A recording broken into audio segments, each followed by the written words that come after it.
The House will be in order. The prayer will be offered by Chaplain Kibben. Would you pray with me? Holy God, our Father, what great love you have lavished on us. We need only open our eyes to the affection you show us in the generosity of a friend, in the laughter of children, in the endearing embrace of a loved one to know that all good gifts come from the depth of your love for us. But even these precious gifts pale in comparison to the unmerited grace you have bestowed on us, that we should be called your children, that we would enjoy such close fellowship with you. To call upon you as your beloved ones is both humbling and heartening. In your love do we find life. So may our lives then reflect your love. Inspire us that we would love one another as you have loved us. From the love that comes from you, may we show love to those whom you have called us to serve. With the compassion you have shown us, may we show compassion to those in need. Out of the generosity you have shared with us, may we show the same generosity of spirit with our children. And with the same selflessness you have demonstrated to us, may we give selflessly of ourselves to our family and friends. In love, may we give love. And in your strong name, may we pray with strength. Amen. Amen. The chair has examined the journal of the last day's proceedings and announces to the House the approval thereof. Pursuant to Clause 1 of Rule 1, the journal stands approved. The Pledge of Allegiance will be led by the gentlewoman from Texas, Ms. Garcia. Pledge allegiance to the flag of the United States of America and to the republic for which it stands, one nation, under God, indivisible, with liberty and justice for all. The chair will entertain up to 5 requests for 1-minute speeches on each side of the aisle. For what purpose does the gentleman from Pennsylvania seek recognition? Mr. Speaker, request unanimous consent to address the House for 1 minute and revise and extend my remarks. Without objection, the gentleman is recognized for 1 minute.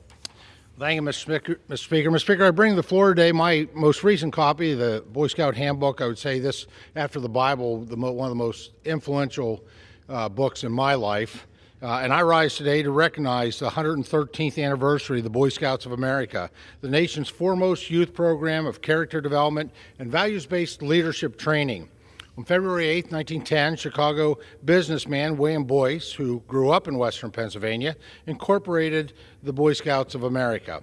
Since that time, millions of young men and women have joined the Scouts and learned the values of patriotism, courage, and self-reliance. There are more than 1 million youth currently enrolled in Scouting who contribute more than 17.7 million community service hours in 2022, helping to advance important projects from conserving local waterways to constructing accessible parks in nearly every congressional district across the country. I spent more than 50 years in Scouting, including serving as a Scoutmaster and achieving the rank of Eagle Scout in 1977. It was these experiences that first sparked my interest in public service.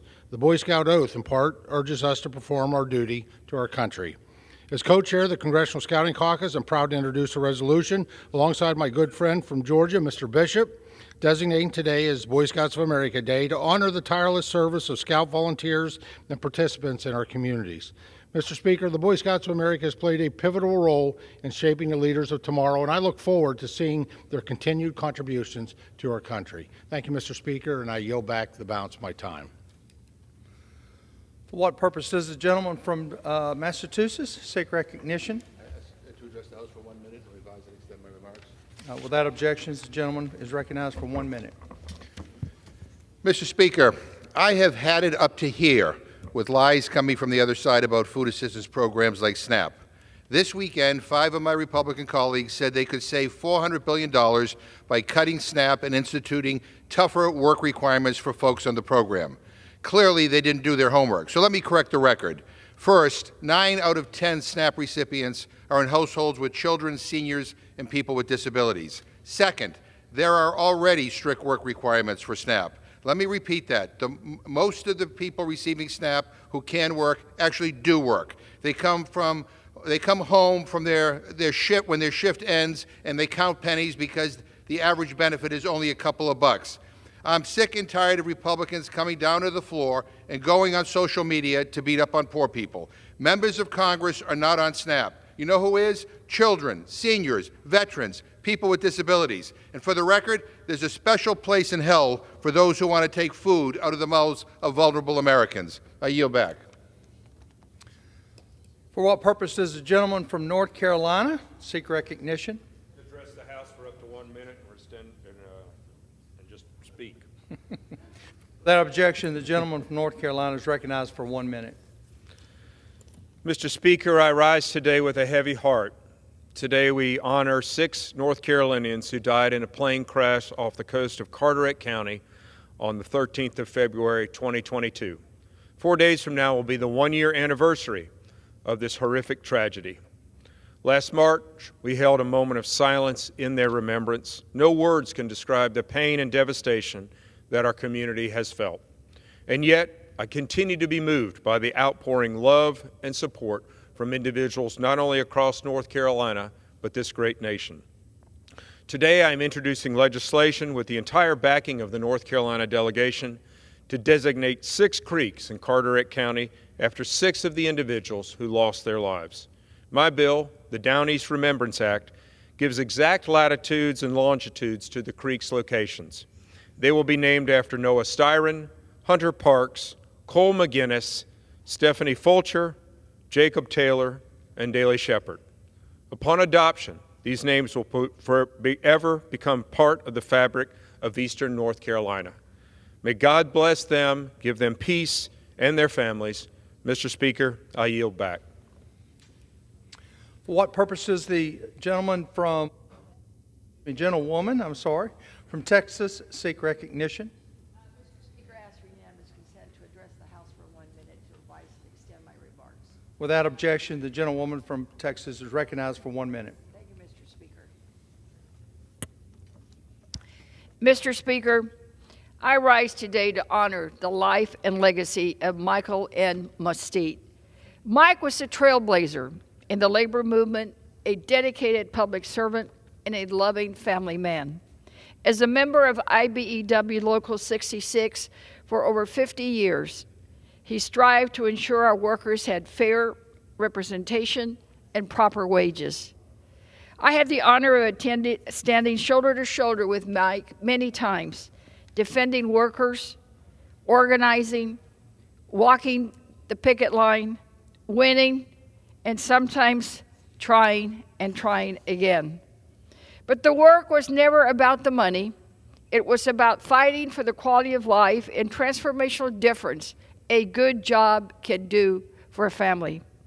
That's what leadership is, wanting something better for others than you have for yourself. That was Mike Mustete. Our hearts go out to his loving wife and wonderful educator in her own right, Carol, and their son, Joshua. Rest in peace, Mike. We'll keep up the fight until we meet again on another picket line. God bless. Thank you, Mr. Speaker. I yield back. Thank you. For what purpose does the gentlewoman from Ohio seek recognition? Mr. Speaker, I ask unanimous consent to address the House for 1 minute and to revise and extend my remarks. Without objection, the gentlewoman is recognized for 1 minute. Mr. Speaker, I rise today ahead of National Entrepreneurship Week and during Black History Month to acknowledge and celebrate the remarkable contributions of Black business owners. Entrepreneurship drives economic growth and creates jobs. Yet, too few Black businesses have the capital and connections to start and scale successful companies, contributing to the racial wealth gap through entrepreneurial inequity. Here are the facts. Of the 6 million employer businesses in the U.S., just 130,000 are Black-owned, barely more than 2%. My district's entrepreneurs are helping drive our region and nation's economy forward, and I will share their stories as we celebrate Black Americans' past and present achievements. That includes people like Kanisha Harwell, owner of Balance Cheer and Gymnastics in my hometown of Warrensville Heights. Kanisha started her gym after experiencing the lack of support for diversity in gymnastics, taking on multiple jobs to fund the creation of an inclusive environment for Black athletes. Minority entrepreneurs are a vital asset asset to our economy, and I urge my colleagues to work with me to build a more equitable economy for all. And with that, Mr. Speaker, I yield back. Thank you. For what purpose does the gentleman from Illinois seek recognition? For 1 minute, revise next time my remarks. Without objection, the gentleman is recognized for 1 minute. Thank you, Mr. Speaker. I rise today to commemorate the lives taken during the Henry Pratt shooting in Aurora, Illinois, nearly 4 years ago. On February 15th, 2019, gun violence stole the lives of 5 innocent people and injured 6 police officers when a person who should not legally have had a gun opened fire in a workplace. Unfortunately, this is a reality that we're all too familiar with as Americans. Throughout our nation, in every state, gun violence continues to claim innocent lives. These victims are our family members, our friends, and our neighbors. We must do better. I'm proud that Congress came together in the last year to pass the most significant piece of gun violence legislation in nearly 3 decades, but more must be done.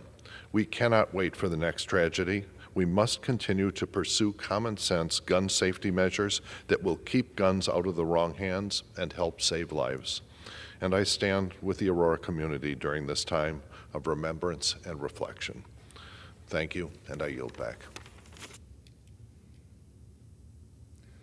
For what purpose does the gentlewoman from Michigan seek recognition?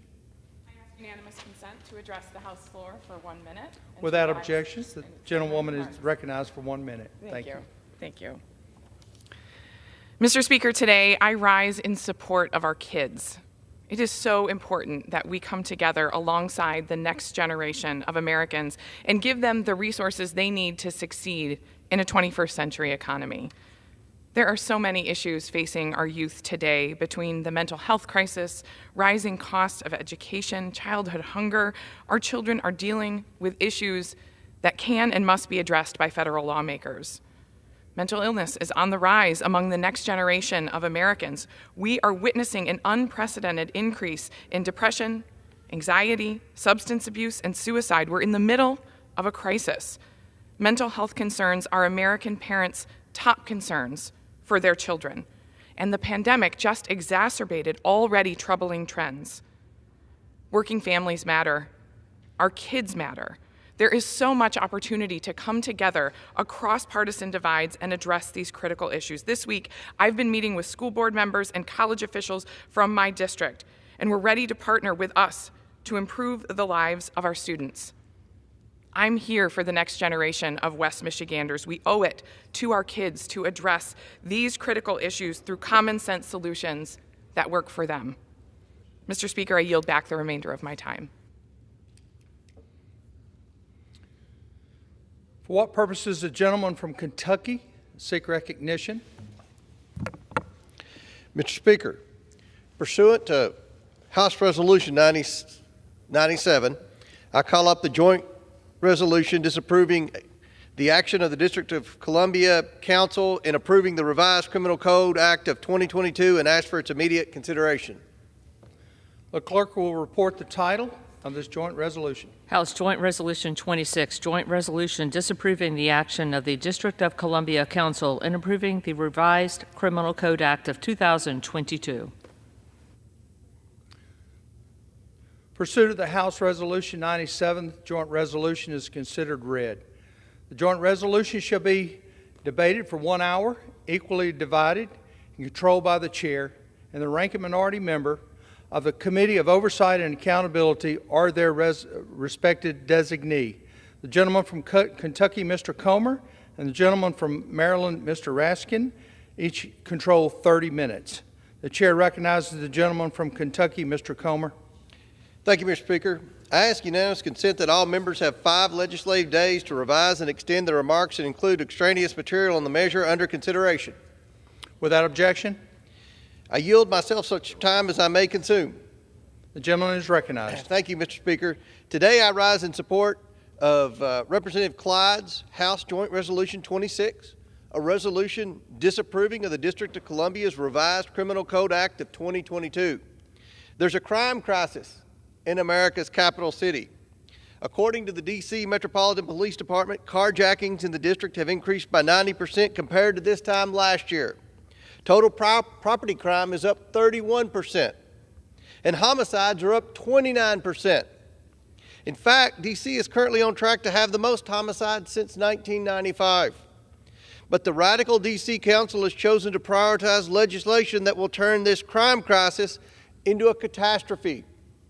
The D.C. Council's progressive soft-on-crime legislation eliminates almost all the mandatory minimum sentencing requirements for violent crimes, and it drastically reduces the maximum penalties allowable to the courts. These changes further embolden criminals to run rampant throughout the District of Columbia. The Act also grants the right to jury trial for most misdemeanor offenses. The D.C. court system is already overloaded. This change will burden the D.C. court system even more, reducing the resources devoted to hearing cases for serious felony offenses. The D.C. Council's legislation is eroding an individual's right to a fair and speedy trial granted to them through our Constitution. All Americans should feel safe in their capital city, but they don't because of D.C. Democrats' leniency towards criminals at the expense of American safety. Ensuring public safety and addressing crime is a cornerstone of the House Republicans' policy agenda. In November of last year, Americans voted for a new majority in the House, a new majority that will address crime head-on to ensure a nation that's safe. This D.C. Council legislation is a brazen rejection of law and order, ignoring the high rates of criminality in the district and doubling down on leniency for society's violent criminals is a dereliction of duty. This terrible policy will impact anyone who steps foot in the District of Columbia, including residents, the commuting workforce, federal government officials, foreign dignitaries, and Americans visiting their nation's capital.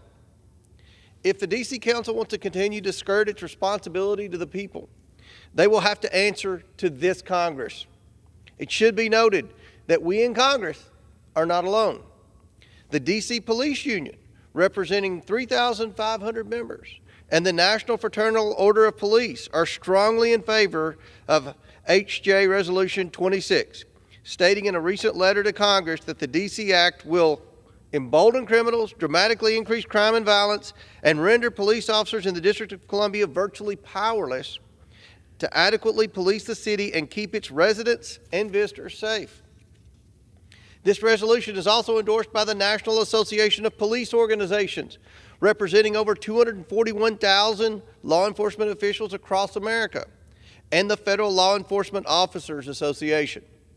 Additionally, on January 4th, Washington, D.C. Mayor Muriel Bowser took the extraordinary step of vetoing this legislation, calling the proposals controversial and stating that the act does not make the district safer.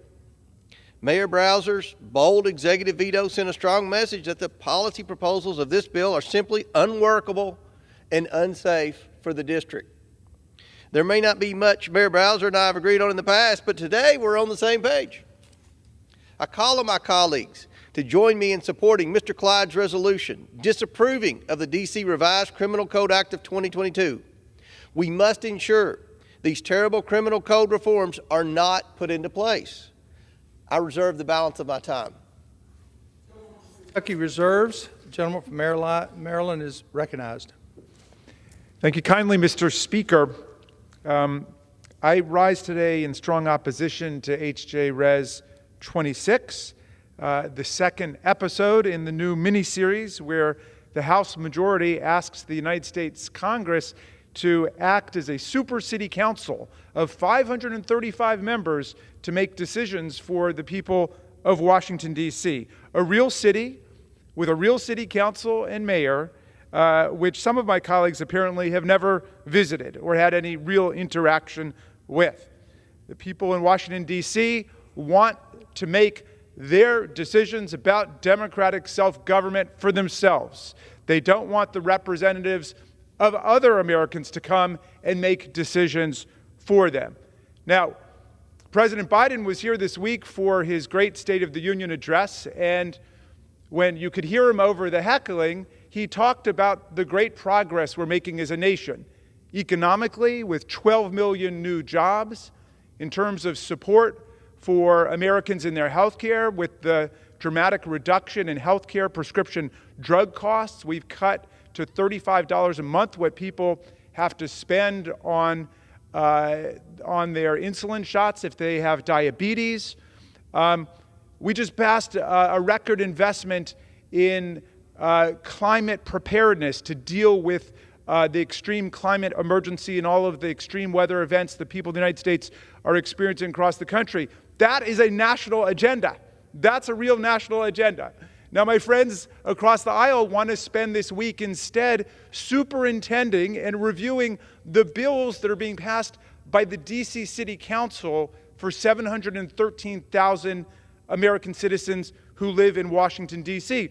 Yesterday it was about voting rights, and today it's about criminal justice reform. And I'm sure down the road, just as in the past, it's going to be their gun safety laws, and it's going to be their laws allowing for Medicaid-funded abortions for poor women, and then they'll go after their LGBTQ laws, and so on. There will be a parade of attacks on local democratic self-government in Washington, D.C. Now, I believe that people of Washington should be treated like all other American citizens. And right now, what they've asked for is admission to the Union as a state. Now, most of the members of this body represent states that were admitted after the original 13. 37 states came in afterwards with Congress's exercise of its Article 4 powers to admit new states. And that was very much the design of the Constitution and the Founders' Plan. Go back and read some Thomas Jefferson about that. We were not set up as a country where certain people would make decisions for other people, but people instead would be able to govern themselves. In fact, the basis of our attack on British rule over America was us rejecting the idea of virtual representation, that some people could make decisions for other people. No, the whole premise of American democracy is people make decisions for themselves. So the 713,000 tax-paying draftable citizens of Washington, D.C., whose population has participated in every war America has ever fought, from the point of the American Revolution through the Civil War, all the way up through the recent wars in Afghanistan and Iraq, those people are asking for admission to the Union. And this House of Representatives in the 117th and the 116th Congress voted to give it to them. It didn't quite make it through the Senate, which is always slower on these things, but that is the trajectory that the people of D.C. are on. And instead of trying to join President Biden in all of the great national economic progress and infrastructure progress and healthcare progress we're making, the House majority decides instead to usurp the role of the D.C. City Council and to begin to micromanage their government and finger paint all over their laws. That's what they're doing today. Now, we don't have time to compare the laws of D.C. With the laws of each of the other states, but I just want my colleagues to be on notice. I've got the laws of the other states, and I can do those direct head-to-head comparisons. I don't think we should go down this road. I don't think that's a healthy thing for us to be doing as a Congress, because we should be respecting the democratic self-government rights of the people of Washington, D.C. Nobody is more interested in public safety in Washington than the people of Washington. Nobody is more interested in the processes of democratic self-government in Washington than the people of Washington. Nobody is more interested in their health care policies, in their housing policies than them. And I would invite any of my colleagues who have actually been to a meeting of the District of Columbia City Council or their local advisory neighborhood commission to rise and tell us about the experience. But if they haven't, they should leave democratic self-government, local self-government in Washington to the people of Washington, D.C. And I will reserve. Gentleman from Maryland, his time is reserved. Gentleman from Kentucky is recognized. Mr. Speaker, it appears my Democrat colleagues would rather disregard their statutory responsibility in the Home Rule Act. How convenient to pick and choose when to do their duty.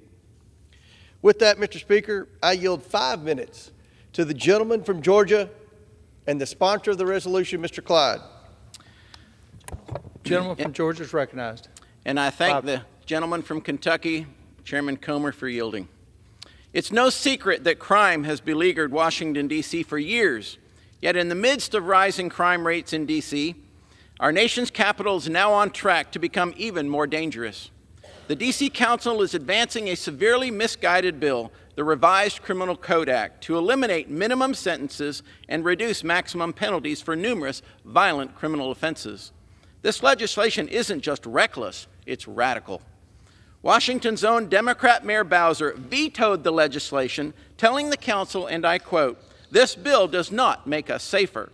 Well, for once, I agree with the mayor, because eliminating mandatory minimum sentences for all crimes except first-degree murder, and eliminating life sentences, and reducing maximum penalties for violent crimes, including burglary, carjackings, and robberies, will undoubtedly embolden criminals and threaten the safety of both residents and visitors here in Washington, D.C.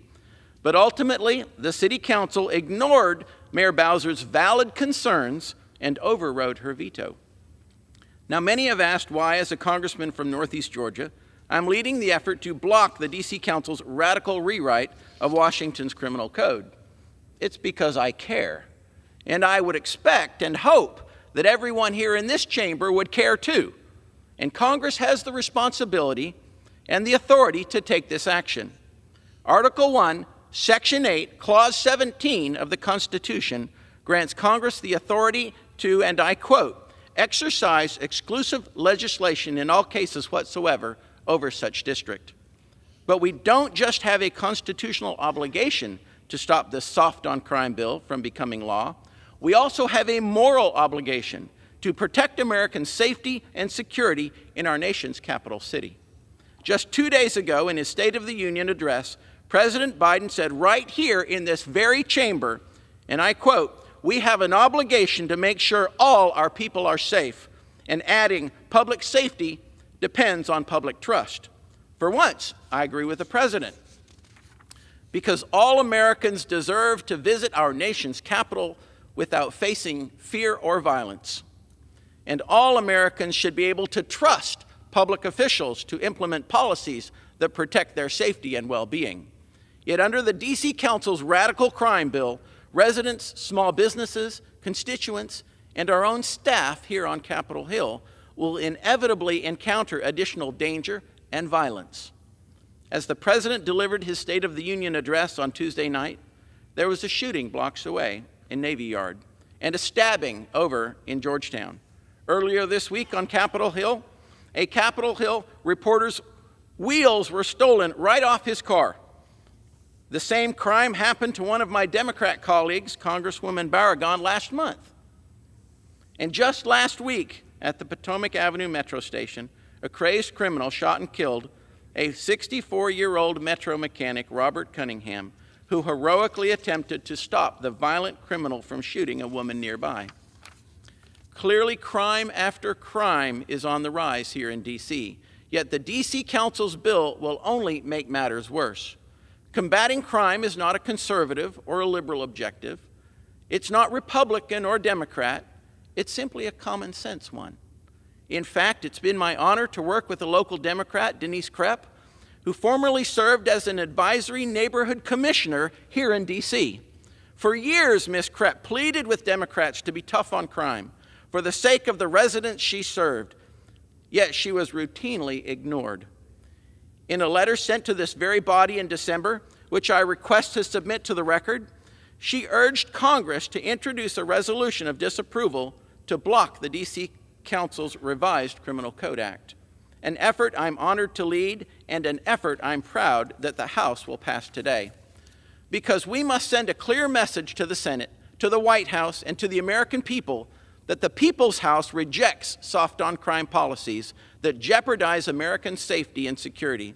And I urge all my colleagues on both sides of the aisle to vote yea on my common sense amendment, H.J. Res. 26.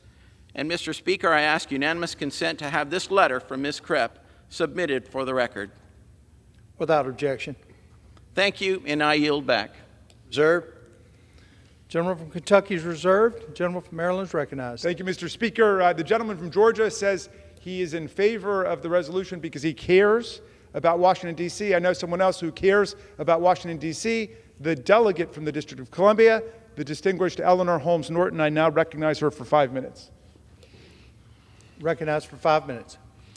I thank my friend for recognizing me, and I strongly oppose this profoundly undemocratic, paternalistic resolution. The House of Representatives, in which nearly 700,000 District of Columbia residents have no voting representation, is attempting to nullify legislation enacted by D.C.'s local legislature, whose members are elected by D.C. residents.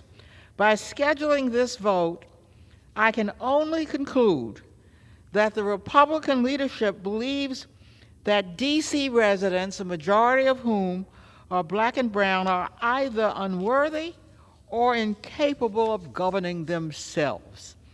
The dictionary definition of democracy is, and I'm quoting, a government in which the supreme power is vested in the people and exercised by them directly or indirectly through a system of representation, usually involving periodically held free elections, end quote. D.C.'s lack of voting representation in Congress and Congress's plenary authority over D.C. are the antithesis of democracy. I would remind House Republicans that they once professed support for local control of local affairs. Their fiscal year 2016 budget said this, and again I'm quoting, "America is a diverse nation. Our cities, states, and local communities are best equipped and naturally inclined to develop solutions that will serve their populations. But too often, local leaders are limited by numerous federal dictates," and end quote. The legislative history and merits of the legislation enacted by the District of Columbia that is a subject of this resolution are irrelevant to the consideration of this resolution, since there is never justification for Congress nullifying legislation enacted by the district. But I would like to set the record straight. The revised criminal code comprehensively revises D.C.'s criminal code, which has not been done since it was created in 1901. Everyone in the D.C. legal system agrees that such a revision is long overdue. The bill is the product of over a decade of work by D.C. to create a modern, comprehensive, systematic criminal code. A majority of states, both red and blue, have adopted such a code. In 2016, D.C. enacted legislation establishing an independent agency, the Criminal Code Reform Commission, to recommend a new criminal code.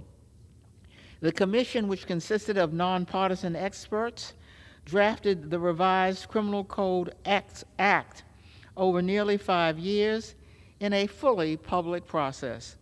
The voting members of the commission's advisory group, including the U.S. Attorney for the District of Columbia, unanimously approved transmitting the bill to the D.C. Council and the mayor. The D.C. Council held 3 hearings on this bill. The council, as required by Congress, passed the bill on 2 separate occasions by votes of 12-0 and 13-0. The mayor vetoed the bill. The council overrode the bill by a vote of 12-1. The provisions of the bill do not take effect until October 1st, 2025 at the earliest. I say to every member of Congress, keep your hands off D.C. I urge members to vote no. I yield back. Gentleman from Maryland reserves time. Gentleman from Kentucky is recognized. Mr. Speaker, I yield 1 minute to the gentleman from California, Speaker McCarthy. Minutes recognized. I thank the gentleman for yielding and the work he's doing. Mr. Speaker, a healthy republic has two basic duties: guarantee free and fair elections and protect life, liberty, and property from violence. Yet two new acts from Washington, D.C. City Council will dilute the vote of American citizens and endanger city residents and visitors. Today, the House of Representatives will vote to stop these acts from taking effect. I urge all my colleagues to support these resolutions. Now, let me start with the voting resolution. Last year, Washington, D.C. passed a law that would give the vote to illegal immigrants. The law makes no exceptions for foreign diplomats or agents who have interests that are the opposite of ours. Under this bill, Russian diplomats will get a vote. Chinese diplomats could get a vote. The CCP is already infiltrating our culture, our farmland, our skies, but the D.C. City Council will let them infiltrate our ballot boxes. Just today, we had a classified briefing for all the members of Congress talking about what the CCP just did last week over the skies of America. And now the D.C. City Council wants to open up the ballot boxes for the CCP. Even the Washington Post opposes this idea because, as they wrote, it would give an estimated 50,000 non-citizen residents who live in Washington, D.C., to cast ballots in local elections. But of course, these elections can set the laws that cover the White House, Congress, and even government agencies. If we set this precedent, other cities will follow, and faith in our elections will plummet. Now let me address the crime resolution. To date, early in this year, early in February, there have been 65 carjackings in Washington, D.C. just this year alone. That is more than one every single day. 2 weeks ago, two 18-year-olds carjackers crashed into two Capitol Police vehicles just yards from this floor. The suspects were quickly arrested by the Capitol Police, but tragically, carjackings, shootings, and other crimes have become a reality of everyday life in our nation's capital. In 2020, Washington, D.C. defunded the police. From that point on, the city government has done nothing but pass laws that have clearly made the city less safe. Today, many residents are worried about taking their kids to school or going to the grocery store. But rather than attempt to fix the problem, the D.C. City Council wants to go even easier on criminals. Their dangerous new criminal code soften penalties for violent crimes like assault, carjacking, rape, and even in most types of murder. If enacted into law, criminals would be treated like they are victims, and victims will be treated like they don't matter. Even liberals like the Washington Post editorial board and Mayor Bowser are against it. In fact, Mayor Bowser vetoed the new law last month. According to the mayor, the law sends the wrong message to criminals and does not make us safer. By overriding the mayor's veto, the city council advanced the interest of radical activists at the expense of those who are forced to suffer the consequences. This is not fair, it is not right, and it must stop. Under the Constitution, Congress, not the city council, has the final say over the laws governing the nation's capital. We have a responsibility to hold Washington, D.C. accountable and stop the new criminal code from taking effect. This is exactly what this resolution does, Mr. Speaker. It's about more than just numbers. This is about our neighbors who are traumatized, injured, and have to live in fear. It's about parents who worry about whether it's safe to let their children play outside. It's about our constituents and students on school trips who might choose to stay home rather than visit their government in person. This is why the men and women in blue support this resolution. The Fraternal Order of Police supports it. The D.C. Police Union supports it. The National Association of Police Organizations supports it. And the Federal Law Enforcement Officers Association supports it. You'd think the D.C. City Council would listen to the concerns of cops on the beat. They didn't, but Congress will. We will always back the blue, and we will always work to make our communities safer. With that, I yield back. Reserve. Gentleman reserves time. Gentleman from Maryland. Thank you very much, Mr. Speaker. My colleagues have put some stuff on the floor, so I want to answer it. The distinguished gentleman from Georgia invoked a couple of crimes in Washington, D.C., including one in the metro. He didn't talk about the hundreds of crimes that were committed here at the Capitol, in Congress, in Washington, D.C., because he viewed the events of January 6th as akin to a, quote, normal tourist visit. And now he dares to lecture the people of Washington, D.C. about keeping Washington, D.C. safe. He seeks to associate Washington, D.C. with crime. And indeed, he and his colleagues constantly try to link images of crime to what they call Democrat-controlled cities. So I did some research last night just to clarify matters.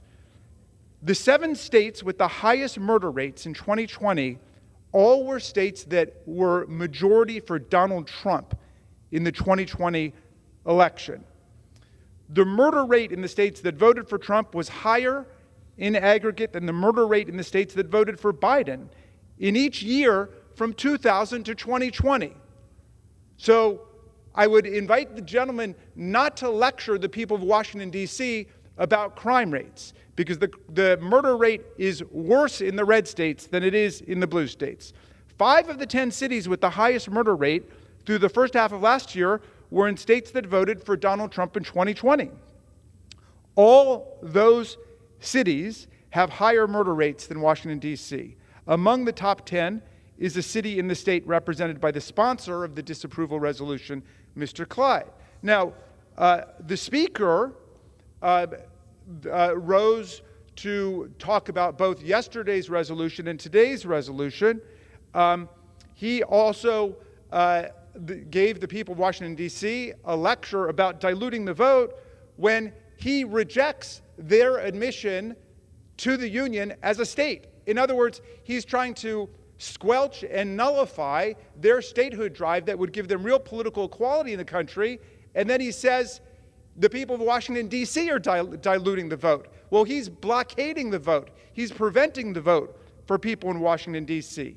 And then he joins the chorus denouncing crime in Washington, D.C., which is suddenly of concern to them. I had not heard them mention that before. Well, it turns out that Bakersfield, California, has one of the highest crime rates in America, recently described as one of the top 10 deadliest cities in America for its size, and its crime rate is higher than that of Washington, D.C. And yet, we're going to take this opportunity to kick around the people of Washington, D.C. Why? Because they're vulnerable, because they don't have voting representation in the House, and they have no voting representation or voice in the U.S. Senate. That's a scandal from the standpoint of democracy. But instead of trying to solve that problem, my colleagues instead want to use the people of Washington, D.C. as a whipping post, as a piñata, something to kick around. And I just think that that's outrageous, and it's wrong. You know, on January 6th, when we were attacked at the Capitol and in this chamber, there were hundreds of residents of Washington, D.C. who worked for the Capitol Police, who worked for the Metropolitan Police Department, who worked for other police forces, who came here to defend us. They came to defend the Congress that they are excluded from. You talk about patriotism, that's patriotism. And these people have a real grievance, a valid grievance, not an imaginary fake counterfeit grievance like a presidential election, which they still claim Donald Trump won, even though their arguments were rejected in more than 60 federal and state courts. And Trump lost that election by more than 7 million votes, 306 and 232 in the Electoral College. I'm glad you're nodding over on that side of the aisle, because these facts are indisputable. And yet still, they indulge the follies and the fantasies and the pathologies of Donald Trump. That's what they do instead.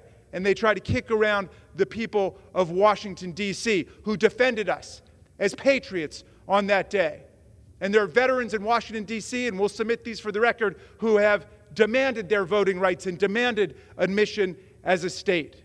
And yet they dare to lecture the people of Washington, D.C. about what to do with their democratic rights. I reserve. Gentleman, reserve time. Gentleman from Kentucky is recognized. Mr. Speaker, I feel compelled to respond. These resolutions have been called paternalistic. However, the last time Congress passed a joint resolution of disapproval was all the way back in 1990, my senior year in high school, and I'm 50 years old, Mr. Speaker. Over 30 years ago, Congress does not act upon D.C. legislation unless it is absolutely necessary, and that's what we're faced with today. Mr. Speaker, I yield 3 minutes to the gentleman from New York, Mr. Lawler. 3 minutes recognized. Thank you, Mr. Chairman.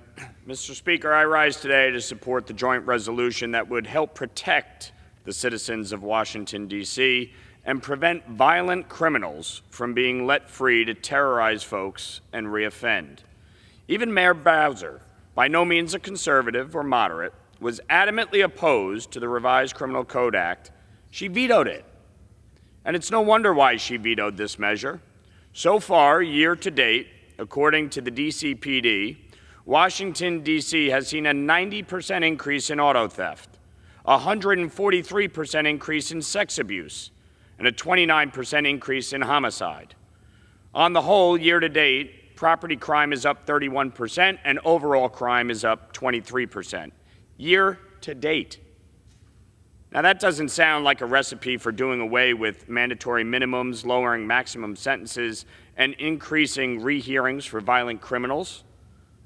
In New York State, we've seen the impacts of these soft-on-crime policies.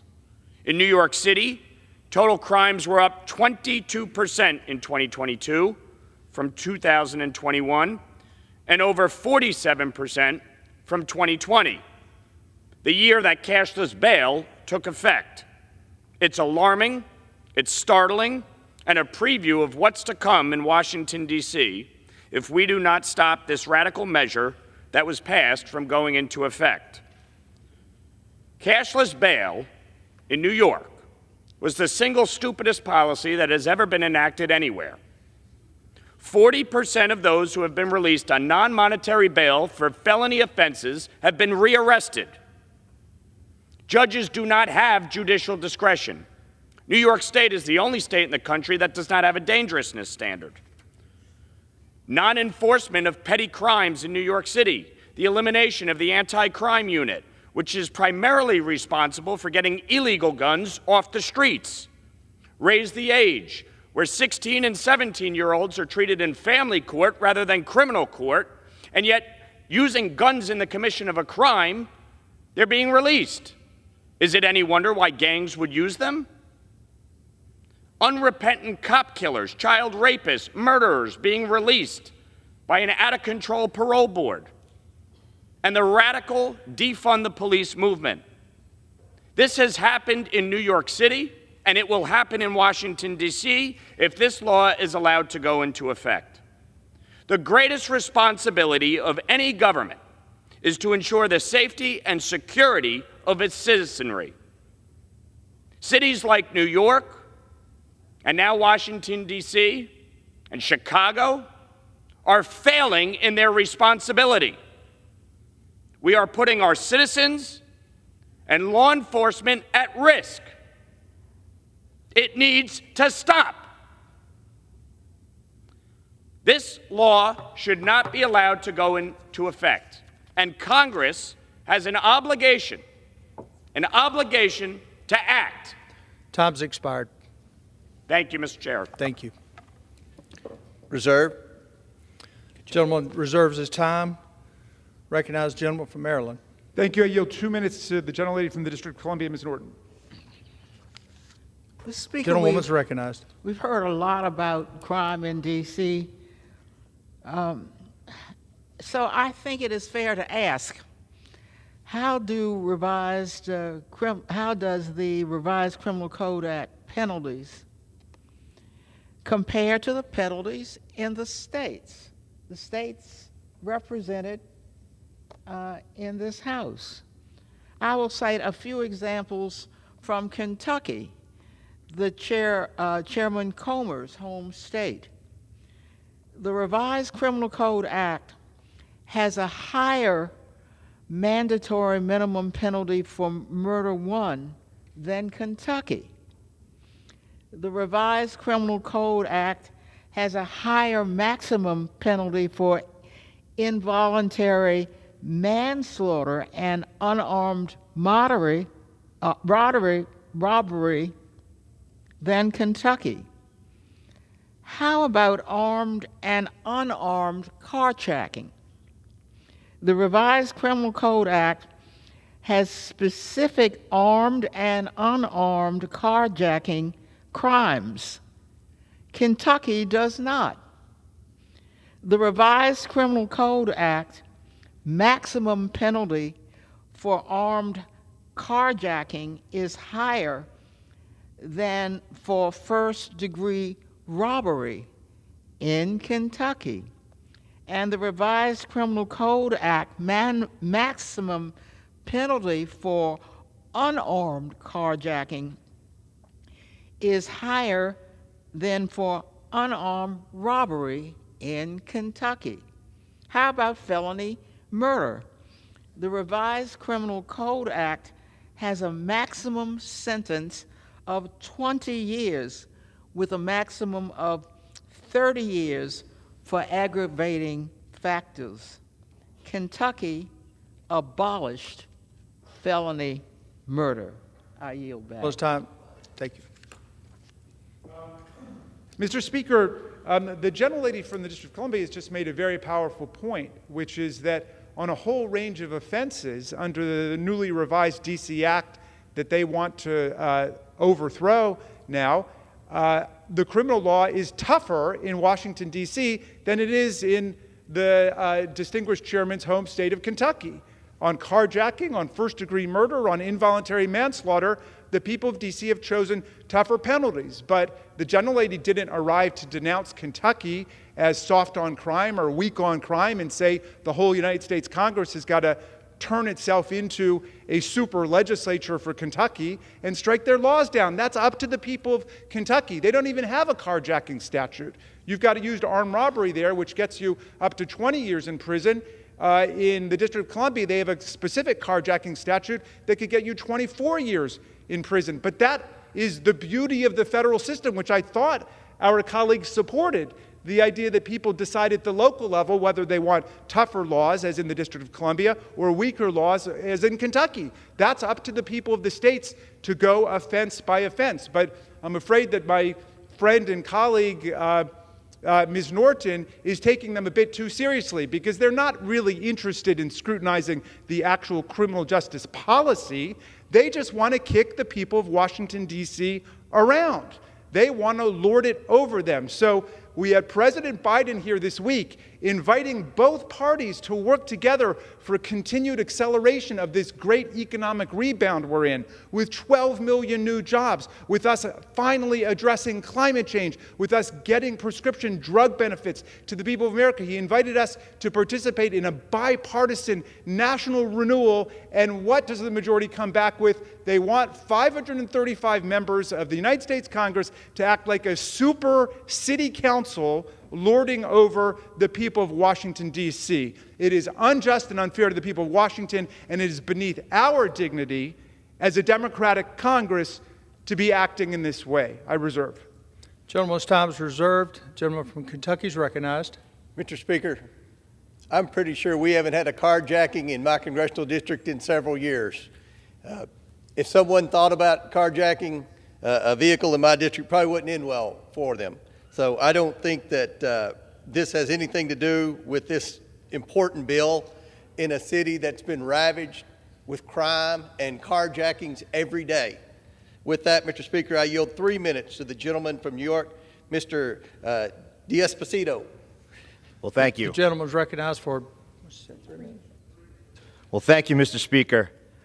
I stand here today in staunch opposition to the disastrous new Criminal Justice Reform Act passed by the D.C. City Council.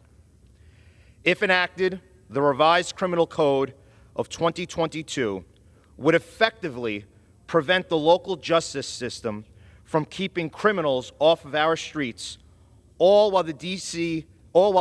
grapples with a crime wave. You see, sir, this is not a lecture. As a matter of fact, I spent a career wearing proudly the uniform. I've stood the line between good and evil. I've interrogated criminals. I've consoled victims. In Washington, D.C., from February 2022 to February 2023, homicides have increased 17%. Motor vehicle theft is up 76%. And total property crime is up 24%. Every crime has a victim. Every victim has a story. Instead of working to stop crime, the D.C. City Council chooses to eliminate mandatory minimum sentences for all crimes except first-degree murder as part of the RCCA. This misguided legislation also reduces maximum penalties for violent crimes such as burglaries, carjackings, and robberies. The D.C. City Council is empowering criminals at the expense of the public, which is why I stand in absolute opposition to their newest soft-on-crime plan. To say that we are targeting people of D.C., using them as, quote, piñatas, how do you think the victims feel? Sadly, this pro-criminal agenda has found its way into many other American cities and states, including my home state of New York. In fact, the D.C. law mirrors New York State's disastrous cashless bail laws implemented by New York State Democrats. Cashless bail allows criminals to commit crimes and be back out on the streets in record time to commit more crimes and wreak havoc on more victims. We have seen it recently in my own district where illegal immigrants robbed a store, were released without bail, and failed to report to their court date afterwards. This progressive playbook on justice reform endangers the public, treats criminals with kid gloves, and poses a serious risk to the future of American cities and, most importantly, our nation's capital. Instead of enabling criminals to escape punishment for their crimes, we should empower judges and juries to impose responsible penalties. I yield 30 seconds, 30 additional seconds. Thank you. Gentleman's recognized. For crimes committed. We owe it to the people of Washington, D.C. We owe it to the people of the United States of America who live in fear of crime to fight criminals instead of working to protect them. We must stop the revised Criminal Code Act of 2022 from becoming law. Mr. Speaker, I yield back my time. Reserve. The gentleman's time is reserved. The gentleman from Maryland is recognized. Mr. Speaker, thank you. If you Google carjacking in Kentucky, what will come up is just a few months ago, 2 people were carjacked in different incidents at gunpoint in Louisville, which I think is in the state of Kentucky. And since we're talking about state laws, that's what should be relevant. So carjacking is obviously a problem across the country. The conceit of the other side seems to be that they care more about crime and public safety in Washington, D.C. than people who live in Washington, D.C. We just got lectures from 2 different members from New York about the terrible conditions in New York. Well, if that's what their concern is, then they should run for the New York State Legislature and change the laws. that are involved if they can persuade their fellow citizens that they've got it right. If they can't, then maybe they should reconsider what their agenda is. But in any event, if you want to micromanage the laws of Washington, D.C. and rewrite this 275-page act that was passed to revise the criminal code, which they hadn't revised in a century, with the input of federal and local judges, prosecutors, public defenders, D.C. Council, then move to Washington, D.C. and run for the D.C. City Council. These bills, these resolutions of disapproval come to the House floor without the benefit of a single hearing in the Oversight Committee. They've not had a hearing where the members of Congress could be heard on this, where we could have a single witness, where we could have a single fact introduced, much less have the members of the D.C. City Council who've sent a letter petitioning for respect for democratic self-government in D.C., much less have they had the right to be heard, much less has the mayor had the right to be heard. They keep invoking the name of the mayor of the District of Columbia, who said she does not want Congress to be overturning the laws of the District of Columbia, even if she opposes those laws. Well, that's a principled position in favor of democratic self-government. I dare say most of the members of this body would say, even if they disagree with a law passed by their state legislature in their state and signed by the governor, the Congress should not selectively overturn that law. But that's precisely what they're proposing to do to the people of the District of Columbia, and I will yield 2 minutes to the gentlelady from the District of Columbia, Ms. Norton. I thank 2 minutes recognized. I thank my friend for yielding. I would like to ask unanimous consent to insert into the record a letter from more than 100 groups led by DC Vote calling on Congress to keep its hands off of GC. And then without objection. Thank you. And then, Mr. Speaker, I'd like to cite examples of increased maximum penalties in D.C. You can't call D.C. soft on crime. For example, non-consensual sexual conduct, which is the most commonly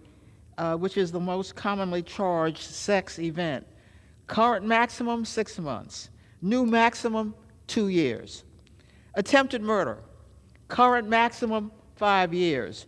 New maximum, 23.5 years. Attempted sexual assault. Current maximum, 5 years. New maximum, 15 years. Threats to do bodily harm. Current maximum, 6 months. New maximum, 2 years. Possession of a machine gun, sawed-off gun, or ghost gun. Current maximum, 1 year. New maximum, 4 years.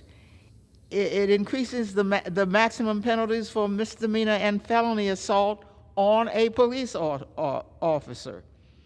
I'd like to cite examples of new crimes. Negligent homicide. Maximum penalty is 4 years. Current law does not criminalize negligently causing the death of another except by operating a vehicle. Reckless endangerment with firearm. Maximum penalty is 2 years for firing a gun in public, even if the gun is not aimed at anyone or any property. I urge the members to look at how the D.C. Council has enhanced penalties, not reduced them, making this city safer for everyone. Mr. Speaker, if we were actually to pass this approval if we were to pass this resolution of disapproval against Washington, D.C. at this point, I wonder what my colleagues think we do at that point. Sitting as the super counsel for the District of Columbia, would we rewrite the law? In other words, would we then conduct hearings on each of the offenses that the gentlelady has just invoked? Are we going to have hearings about involuntary manslaughter and first-degree murder and carjacking and so on in the District of Columbia? They don't even want to have a hearing on their disapproval resolution, much less do we want to have a hearing on each of these bills and take over the governance of the District of Columbia. Let's respect the Home Rule Act that was adopted in 1973. And Home Rule operates here, just like it operates in all of our states, which is local matters are decided locally. Let's leave it at that. I reserve. Gentleman reserves time. Recognize the gentleman from Kentucky. Mr. Speaker, I yield 1 minute to the gentleman from Louisiana, Leader Scalise. 1 minute to Leader Scalise. Thank you, Mr. Speaker, and thank my friend from Kentucky, the chairman of the Oversight Committee, for yielding. Also want to thank Congressman Clyde for bringing H.J. Res. 26, the bill to address this serious problem of crime. And, you know, you've been hearing this debate on the floor. I'm sure people watching at home are watching in amazement that this is not a unanimous discussion, that we are not all standing up here on the House floor deploring the crime that is out of control in the District of Columbia. We've seen it in so many communities around America. You see it in so many big cities, pretty much all run by Democrats, I'll point out, but where crime is out of control after they've dropped penalties for criminals, where they've defunded the police, this massive shift against law enforcement, against keeping communities safe. You would think we would all be in agreement on that. The fact that in D.C., sexual abuse is up 157%. You would think you'd hear the other side joining us in speaking out against that, not trying to defend laws that make it easier to get criminals out of jail. Motor vehicle theft up 88%. Total property crime up 31%. Homicides increased 22%. We see stories of carjackings every day. And what did the D.C. Council do? They passed a resolution to get rid of mandatory minimums on many violent crimes. This isn't some petty crime we're talking about. Violent crimes. Armed carjackings.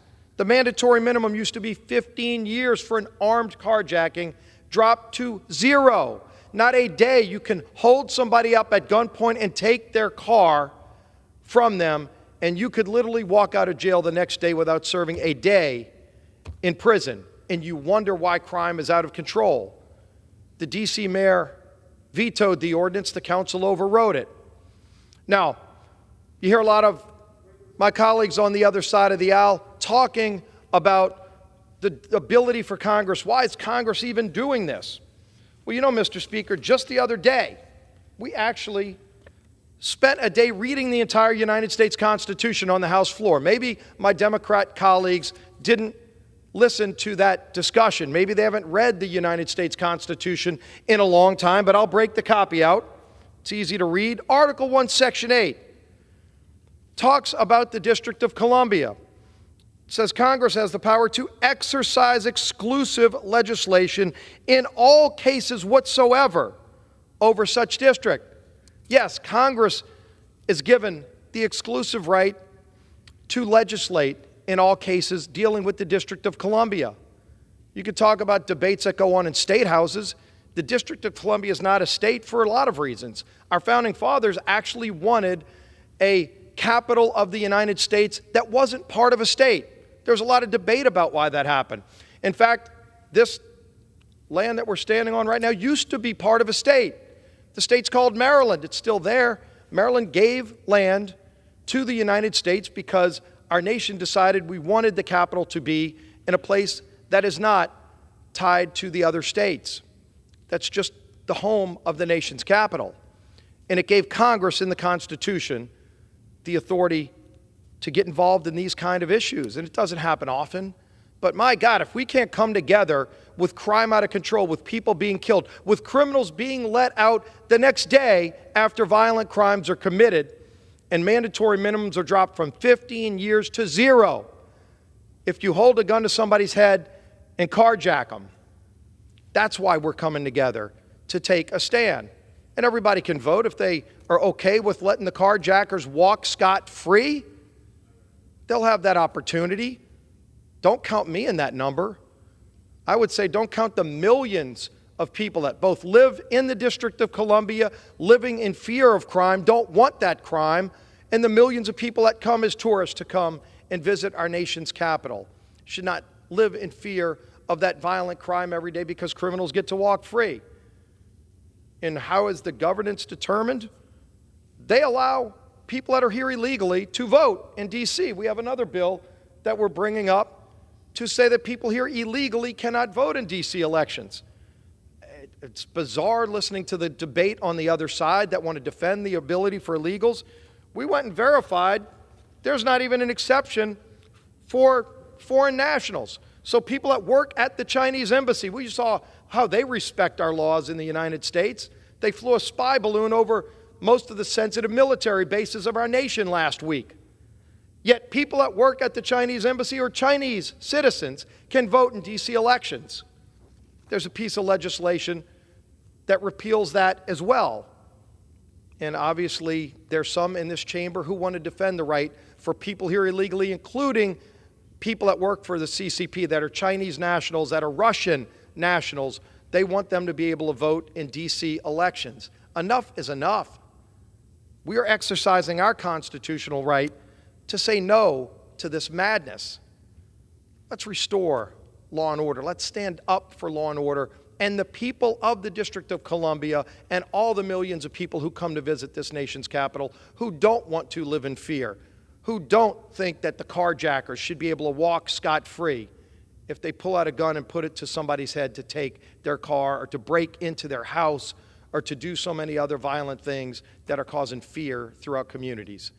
We can do something about this. We ought to do this. We ought to pass both of these pieces of legislation. So I urge passage, and I yield back the balance of my time. Gentleman's time is reserved. Recognize the gentleman from Maryland. Mr. Speaker, I'm ready to close.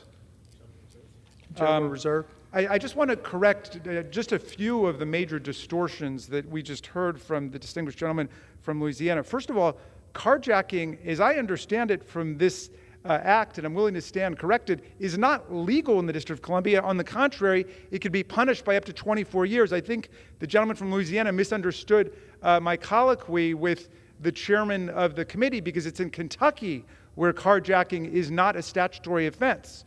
If you were to charge the people who were carjacked recently in Louisville, you would have to charge them under armed robbery because there's not a carjacking statute. Washington, D.C. has one and has a penalty of up to 24 years, which is more than you could get in Kentucky for armed robbery.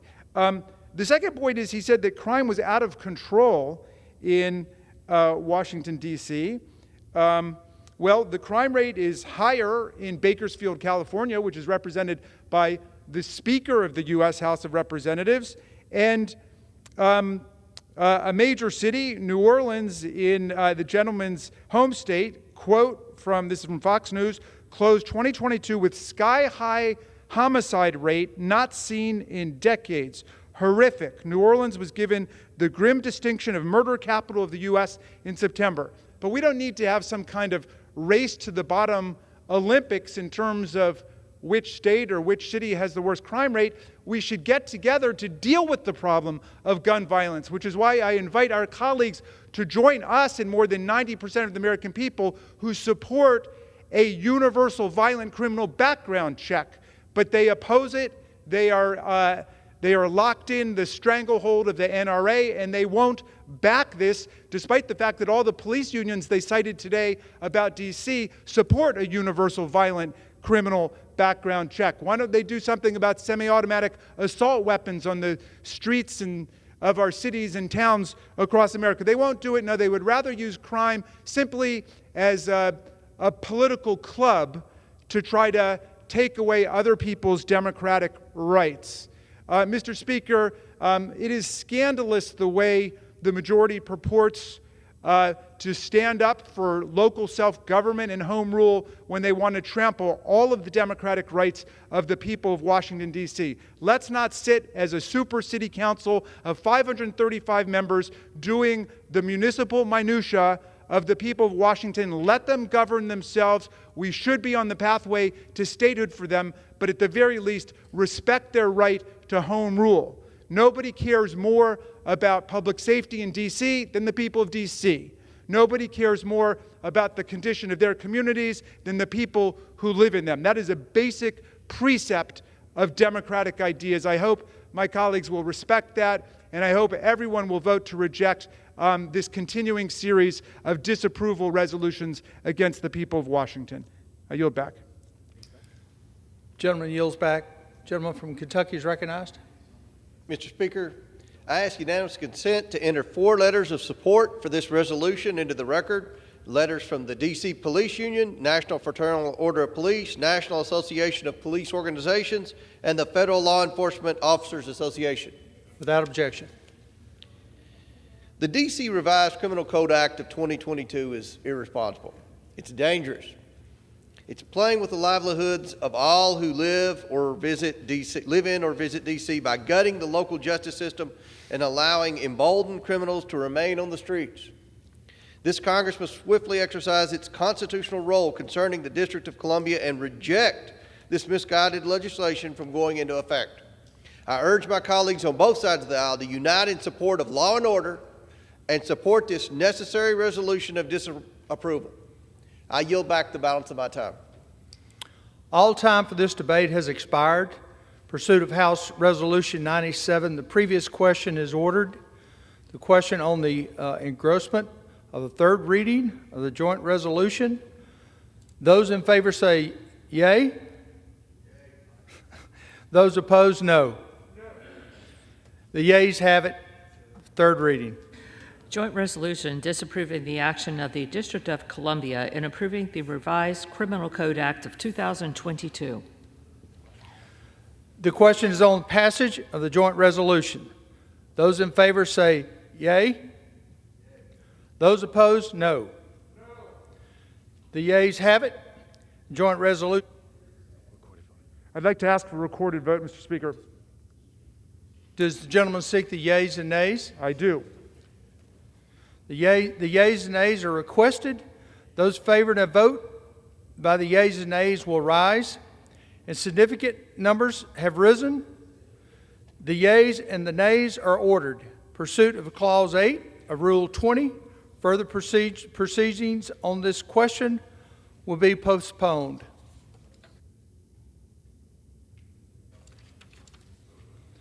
Pursuant to Clause 8 of Rule 20, the Chair will postpone further procedures today on motions to suspend the rules on which a recorded vote on the yeas and the nays are ordered. Are votes objected to under Clause 6 of Rule 20? The House will resume procedures on postponed questions at a later time.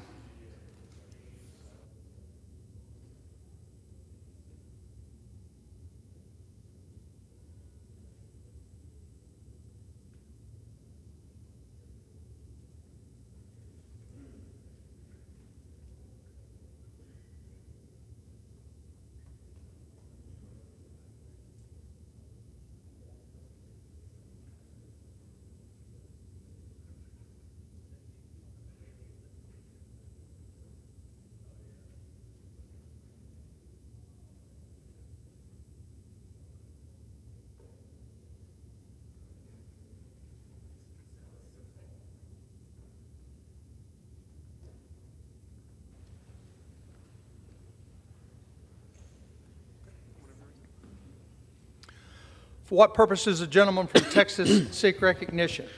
Mr. Speaker, I move that the House suspend the rules and pass House Resolution 104. The clerk will report the title of the resolution. House Resolution 104, resolution condemning the Chinese Communist Party's use of a high-altitude surveillance balloon over United States territory as a brazen violation of United States sovereignty. Pursuant to rule, the gentleman from Kentucky, Mr. McCall, and the gentleman from New York, Mr. Meeks, each will control 20 minutes. The chair recognizes the gentleman from Texas. Thank you, Mr. Speaker. I am from Texas, and I'm proud to be from the great state. I appreciate that. I ask unanimous consent that all members may have 5 legislative days to revise and extend their remarks and to include extraneous materials on this measure. Without objection. Thank you. I yield myself as much time as I may consume. Mr. Speaker, this past week, the nation watched in shock as a Chinese surveillance balloon traversed much of the United States, including sensitive American military sites like Maelstrom Air Force Base in Montana. That base is one of the 3 places where our Minuteman ICBM nuclear missiles are stored. Americans were rightfully deeply disturbed by this brazen violation of sovereignty by the Chinese Communist Party. This act of aggression was done on the eve of a scheduled meeting between Chairman Xi and Secretary of State Antony Blinken. That meeting was ultimately canceled. The balloon, I believe, was a test of this administration to see how it would respond. I believe the president should have shot it down before it entered American airspace, rather than allow it to cross over the continental United States airspace. But make no mistake, this was another intentionally provocative act by the CCP. And as I've said often, weakness invites aggression. This act will only further embolden and empower our enemies. It will embolden and empower Chairman Xi. Mr. Speaker, I've never seen a foreign nation adversary fly a reconnaissance aircraft that you could see from the ground with your own eyes. The CCP threat is now within sight for Americans across the heartland, a vision and memory that they will not forget. This is further proof that the CCP does not care about having a constructive relationship with the United States. It is publicly challenging U.S. interest, threatening Taiwan, supporting Russia's war of aggression in Ukraine, and now violating U.S. sovereignty. If there's any question whether the administration should request funds supporting Taiwan's foreign military financing grants, this incident alone should make it clear that the time is now to harden ourselves and our partners against the Chinese military aggression. An event like this, Mr. Speaker, must not happen again, and it cannot go unanswered. They only understand one thing, and that is force, and that's projecting power. And we need to project power and force and strength against the Chinese Communist Party. They must understand that we do desire peace, but infringing upon our sovereignty leads us down a dangerous path. Our adversaries must believe that any future incursion into American airspace by a spy balloon or any other vehicle will be met with decisive force. And that is why the House should pass this resolution. The resolution, I want to say in here, under Section 4, it does call for the Biden administration to continue to keep Congress apprised by providing comprehensive briefings on this incident that include, and there are many of these, but I want to go to the end, most importantly, a detailed description of plans, capabilities, and methods to deter and defeat intelligence collection activities conducted by the PRC or other foreign adversaries in the national airspace system, and any additional authorities needed from Congress to ensure detection and defeat these activities in the future. And I hope this administration will comply with this resolution. This resolution, I believe, sends a clear bipartisan signal to the CCP and our adversaries around the world that this action will not be tolerated. To tell the world with a united voice that our national security is not a partisan issue. We stand together today with one voice as Americans against this act of aggression by the Chinese Communist Party. So with that, Mr. Speaker, I urge unanimous support of this resolution and reserve the balance of my time. Gentleman reserves his time. Gentleman from New York is recognized. Thank you, Mr. Speaker. I rise today in support of HRES 104, condemning the CCP's use of a high-altitude surveillance balloon over the United States territory as a brazen violation of U.S. sovereignty that was authored by my friend and chairman of the House Foreign Affairs Committee, Michael McCaul. Last week, the entire world witnessed a clear and unacceptable breach of U.S. sovereignty. I stand here today to strongly denounce the presence of the PRC balloon in the United States airspace. And it is now up to Beijing to demonstrate, not just to the United States, but to the world, that it is serious about respecting international rules and law, and that it is genuine about stabilizing relations with the United States. Secretary Blinken was on his way to Beijing to engage in diplomacy, but, and I believe correctly, canceled his trip. It was the PRC's irresponsible behavior that once again hindered U.S. efforts at dialogue and de-escalation. Because once we cross that line, it would not be good for any nation. And that's why diplomacy is always important. The PRC also needs to come clean and stop pretending that this was a civilian airship gathering weather information that accidentally veered into the U.S. airspace. We all know, and now with the debris that we're picking up after the responsible shooting down of the balloon in the Atlantic Ocean, we all know that it was a PRC surveillance balloon, full stop. And Beijing needs to own up to it.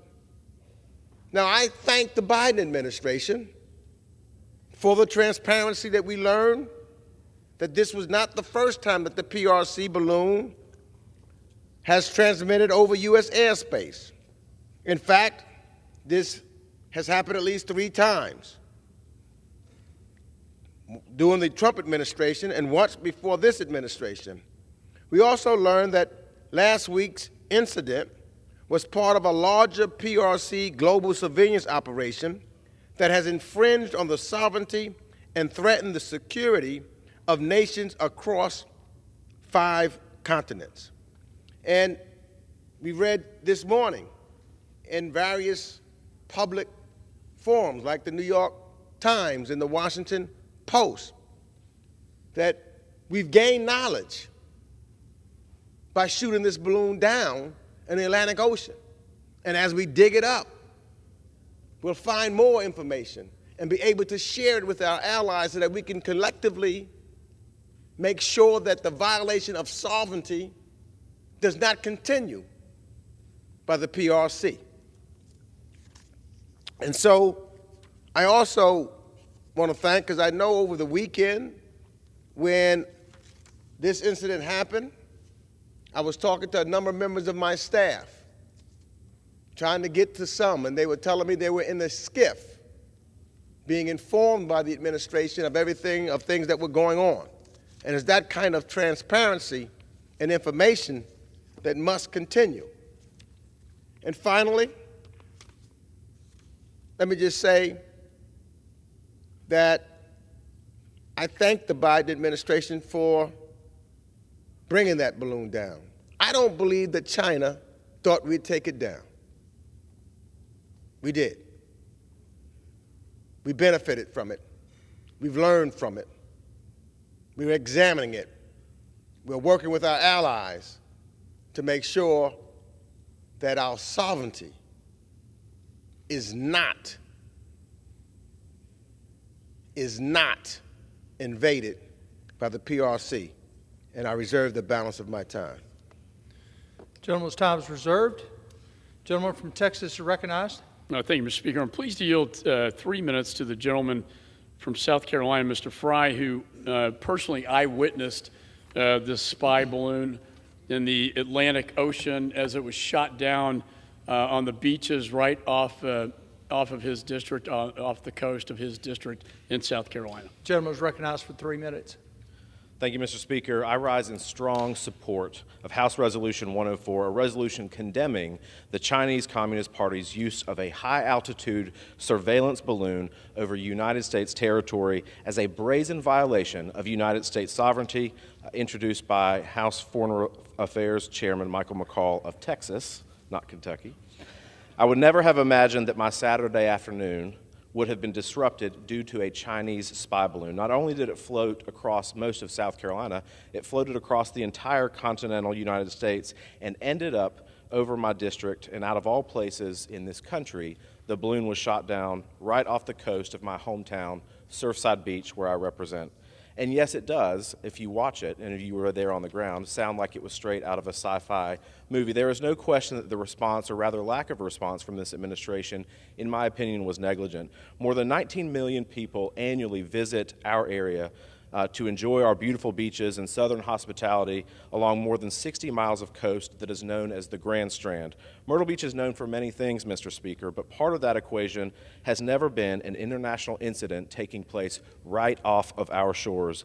The Chinese Communist Party last Friday on February 3rd said that this was merely a weather balloon gathering meteorological data and got lost in our country. It's comical to me that they would actually think that we would fall for such a bogus claim. Let me be clear. This was a blatant violation of American sovereignty as part of a comprehensive surveillance program on the United States as well as other countries across the globe. This was a test by the Chinese Communist Party, and it saddens me to say that I think that this administration failed that test. This is the United States. Our foreign policy has always been built on peace through strength. This is our wake-up call. It is time for President Biden to step up on the world stage and take a page from one of my favorite presidents, Teddy Roosevelt. Speak softly and carry a big stick. While diplomacy should always be our first objective, we must be prepared to respond with strength when necessary.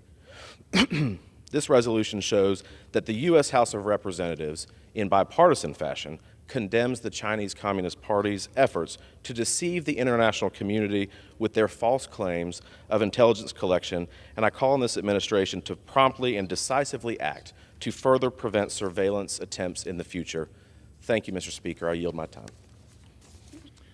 Gentleman's time is reserved. Gentleman from New York is recognized.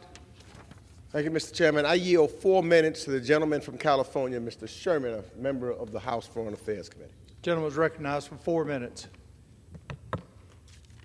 China says it reserves the right to retaliate against America for the temerity of shooting down their spy balloon over our territory. This arrogance should not surprise us. It is the fruit of decades of China successfully pushing us around and getting away with murder. The balloon is just the latest, and I think the smallest, invasion of our sovereignty. China denies access to American companies to its market, thus creating the most lopsided trading relationship in the history of trading relationships, with all the macroeconomic effects that has. But it also has an effect on our sovereignty, because it then allows access to their markets to selected American companies, handing out that access like dog training treats. And lo and behold, our corporations, they roll over, they sit down, they play dead.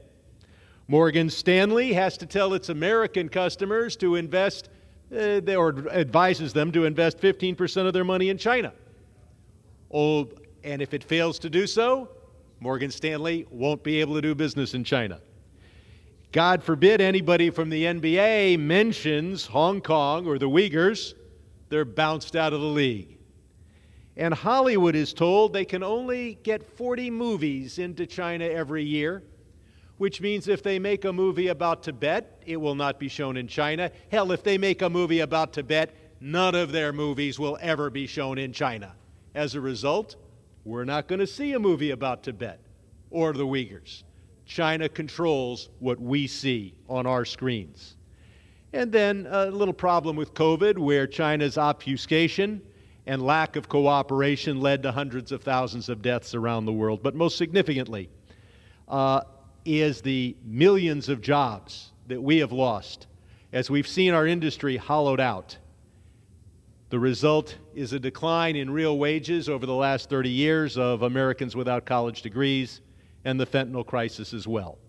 All of these offenses deserve a major response, and we cannot limit that response to the response to just this balloon. And like a balloon, we cannot allow this to all blow over. I have 5 modest proposals. First, we should sell identified weapon systems to Taiwan, including the helicopters.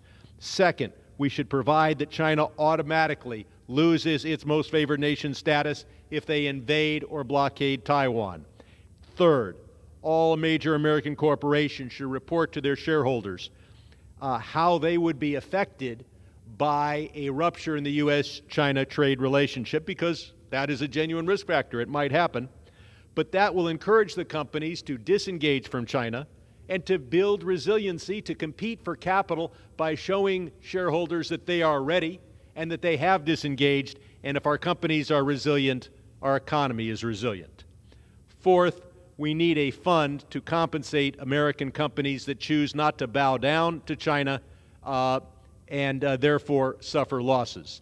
And this needs to be funded from a tariff on Chinese goods. And fifth, we need tough responses to China and tariffs if they retaliate for any of the four things I just identified. We have a lot to do.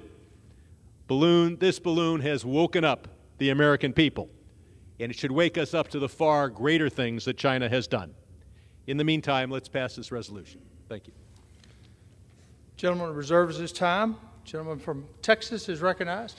Thank you, Mr. Speaker. I'm pleased to yield 2.5 minutes to the gentlelady from Missouri, Ms. Wagner, the Vice Chair of the Committee on Foreign Affairs, and another eyewitness to this act of aggression as the balloon traveled across her state, the state of Missouri. Recognized 2.5 minutes. I thank you, Mr. Speaker, and I thank Chairman McCall for yielding the time and for this resolution. And I rise in support of the resolution. Literally, from the heart of Missouri's 2nd Congressional District, there I was in the suburbs of St. Louis County as I watched this spy balloon with my own eyes. And I wasn't the only one. I was getting calls from friends and family all over Missouri who were horrified that this was allowed to happen. We watched in real time from our backyards and workplaces as a foreign aircraft equipped with spyware navigated over our neighborhoods, our military installations, and our vital infrastructure. As this spy balloon approached Alaska, the response should have been crystal clear. It should have been shot down before it entered our skies. Instead, the Biden administration waffled again. They knowingly allowed a foreign military aircraft equipped with spyware to invade U.S. sovereign territory and navigate itself unimpeded all across the country, putting the privacy of countless Americans at risk. Communist China issued a deliberate and serious provocation, and instead of responding with strength and resolve, the administration showed the dictatorship in Beijing that they could again be bullied. President Biden's weakness and indecision sends a dangerous signal to our adversaries like Iran and Russia and North Korea, and it certainly did not give confidence to our allies. It is unconscionable that the administration waited so long to take action and protect our national security, infrastructure, and military assets. The administration needs to take action to correct a mistake and to restore American deterrence. Congress must get to the bottom of this deeply disturbing episode. We have a duty to our constituents, many of whom feel much less safe today than they did at about this time a week ago. I can tell you that that's the case in Missouri's 2nd Congressional District, where families literally watched as the foreign military balloon aircraft flew over their private property, collecting data about their lives to send back to Beijing. This must never happen again. I urge my colleagues to join me in supporting House Res 104, and I yield back. Gentleman's time is reserved. Gentleman from New York is recognized. Mr. Speaker, at this time I gladly yield 3 minutes to the gentlewoman from Texas, Representative Sheila Jackson Lee.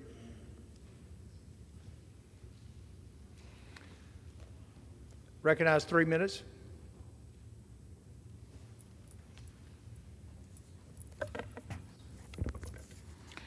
I thank the ranking member, thank the managers of this bill. This was no weather balloon. This was a spy balloon. And let me be very clear. Members of both sides of the aisle, Democrats and Republicans, are standing before the American people and recognizing that this resolution of the Chinese Communist Party's actions are appropriate, and we should, as Americans, denounce their actions. But let me be very clear as well. I want to congratulate the United States military, intelligence officials, and others who effectively took the Commander-in-Chief's order that occurred on February 1st to shoot it down, and they handled themselves with the greatest amount of appropriateness to ensure that the American people were safe, to contain the threat, and to do their job. It serves no purpose to suggest that the Commander-in-Chief, President Joe Biden, failed the American people or did anything wrong. Interestingly enough, in the midst of the spy balloon, over 70% of the American people believe that Joe Biden took to the podium in the State of the Union and gave them enough comfort that the State of the Union is well. Our souls are strong, and the American people are strong. And so, yes, as a member of the Homeland Security Committee, I am keenly aware and concerned about this nation's national security, keenly aware of the time frame in which this spy balloon came into our eyesight. With that in mind, even as it traversed the United States, I can assure you, in spite of the chronicling of the facts here, that General Austin, Department of Defense, and others that were responsible for our safety pursuant to the direction of the Commander-in-Chief followed this spy balloon and were able to handle its appropriateness in the course of shooting it down. And finally, let me say, it is important that we use this as a condemnation of the Chinese Communist Party. Let us not use this to intimidate Chinese Americans or to be able to create atmospheres of hate. I denounce that. And I denounce SB 147 in the state of Texas that wants to stop Chinese Americans from buying property. That is not the American way. What is the American way is to stand as Democrats and Republicans and others and members of Congress to take our full responsibility alongside of the executive to ensure your national security. We have done that. We have the facts, we know the traversing, and I can assure you that the Chinese Americans have not engaged themselves in this activity and should not be condemned, and the Chinese Communist Party is aware of the strength of the people of the United States and their defense. I yield back. Gentleman's time reserved. Gentleman from Texas recognized. Thank you, Mr. Speaker. I'm pleased to yield 2 minutes to the gentleman from New Jersey, Mr. Smith, the chairman of the Foreign Affairs Subcommittee on Global Health, Global Human Rights, and International Organizations. Gentleman, 2 minutes, 2.5 minutes. Mr. Speaker, and I thank my good friend for authoring this very important and very timely resolution. It asks many of the tough questions that have to be asked, and we need answers. Mr. Speaker, journalist Paul Bedard wrote an incisive article on February 3rd entitled, "Dry Run, Balloons Called Top Delivery Platform for Nuclear EMP Attack." And he points out that obviously the grid would be fried, we would be unable to do just about anything. And here's a balloon going over our military installations, including our ICBM base, with the capability to launch an EMP attack. Did we know it? Did it have such a payload? We have no idea.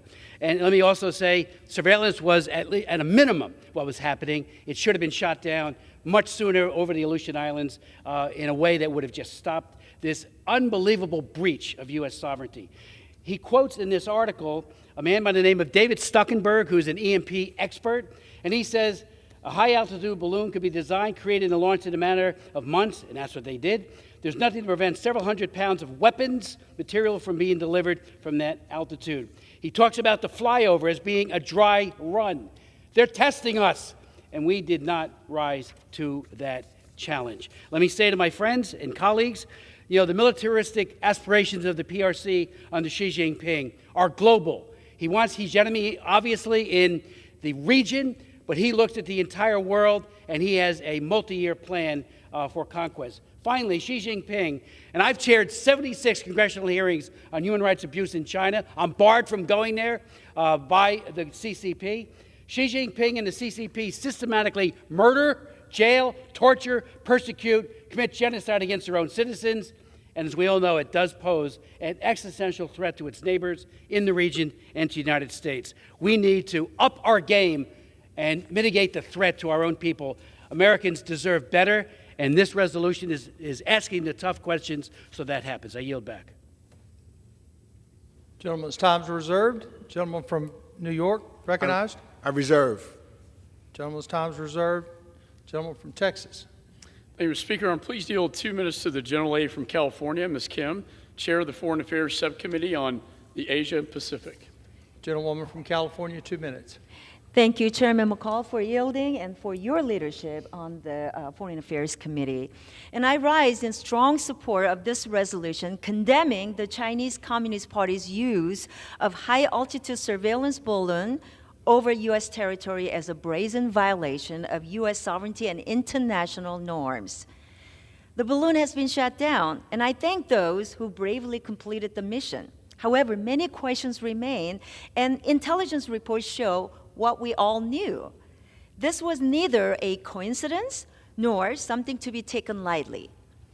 This surveillance balloon was part of a larger program by the CCP that has collected information on military assets in Indo-Pacific countries like Taiwan, Japan, India, and the Philippines.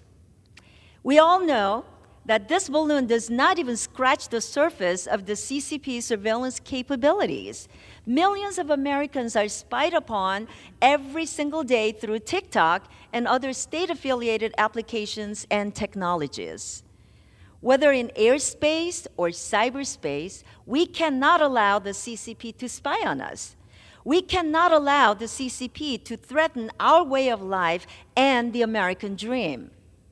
The time to project strength is now.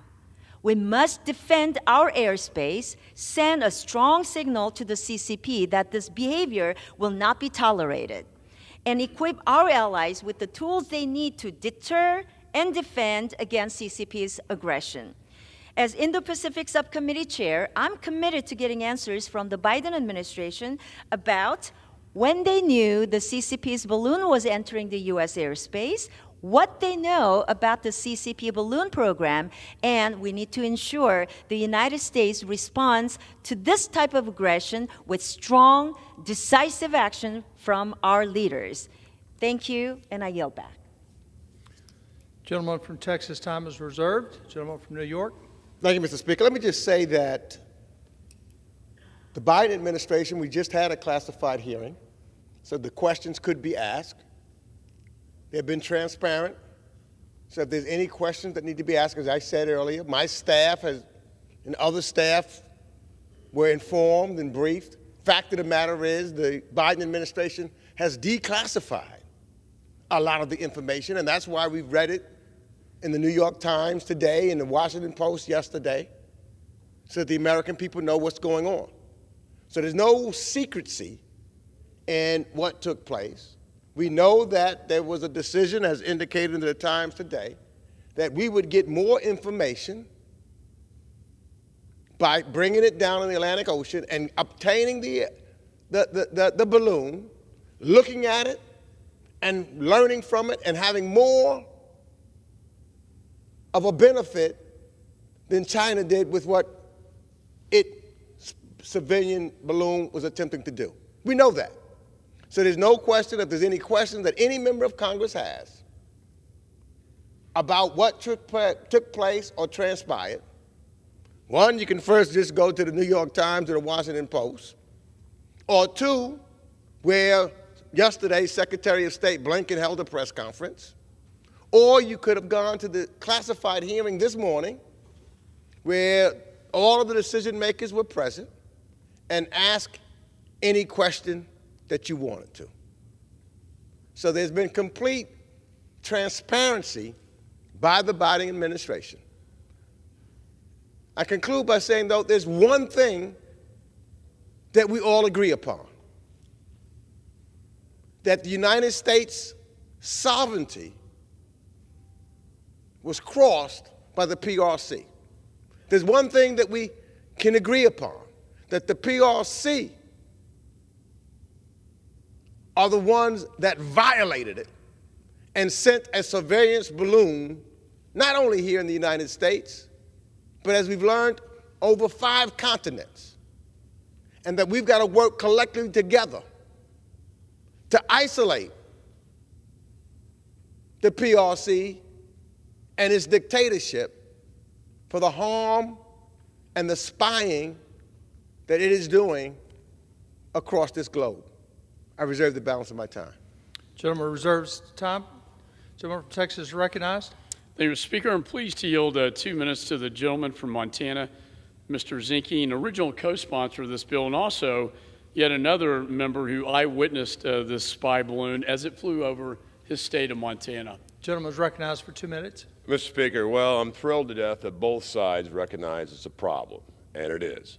But let's call it like it is. First of all, China. I don't expect China to tell the truth. It says a civilian airship. We know that's a lie. But I tell you, nor do I appreciate the Biden administration's explanation. Let's go through them really quickly. Number one, remote. Our concern not to shoot it down because it was going someplace remote, or we could have collateral damage on the ground. It went through Aleutian Chain, one of the most remote places on the planet. As a former SEAL, I can tell you there's not a lot out there. Then it went over Montana. Petroleum County, for instance, has 434 people in it. That is less than the United States Congress.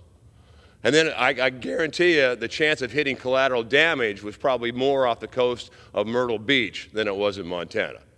And then he even suggests, well, we gained great intelligence as it meandered from Montana to the Carolinas because we were monitoring what the Chinese were spying on. That's like inviting a burglar to your house just to see what he takes.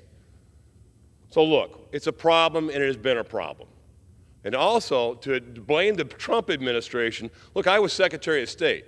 Does anyone in this body, does anyone in America remember a balloon the size of 3 buses at 65,000 feet going from Montana to North Carolina? I mean, come on.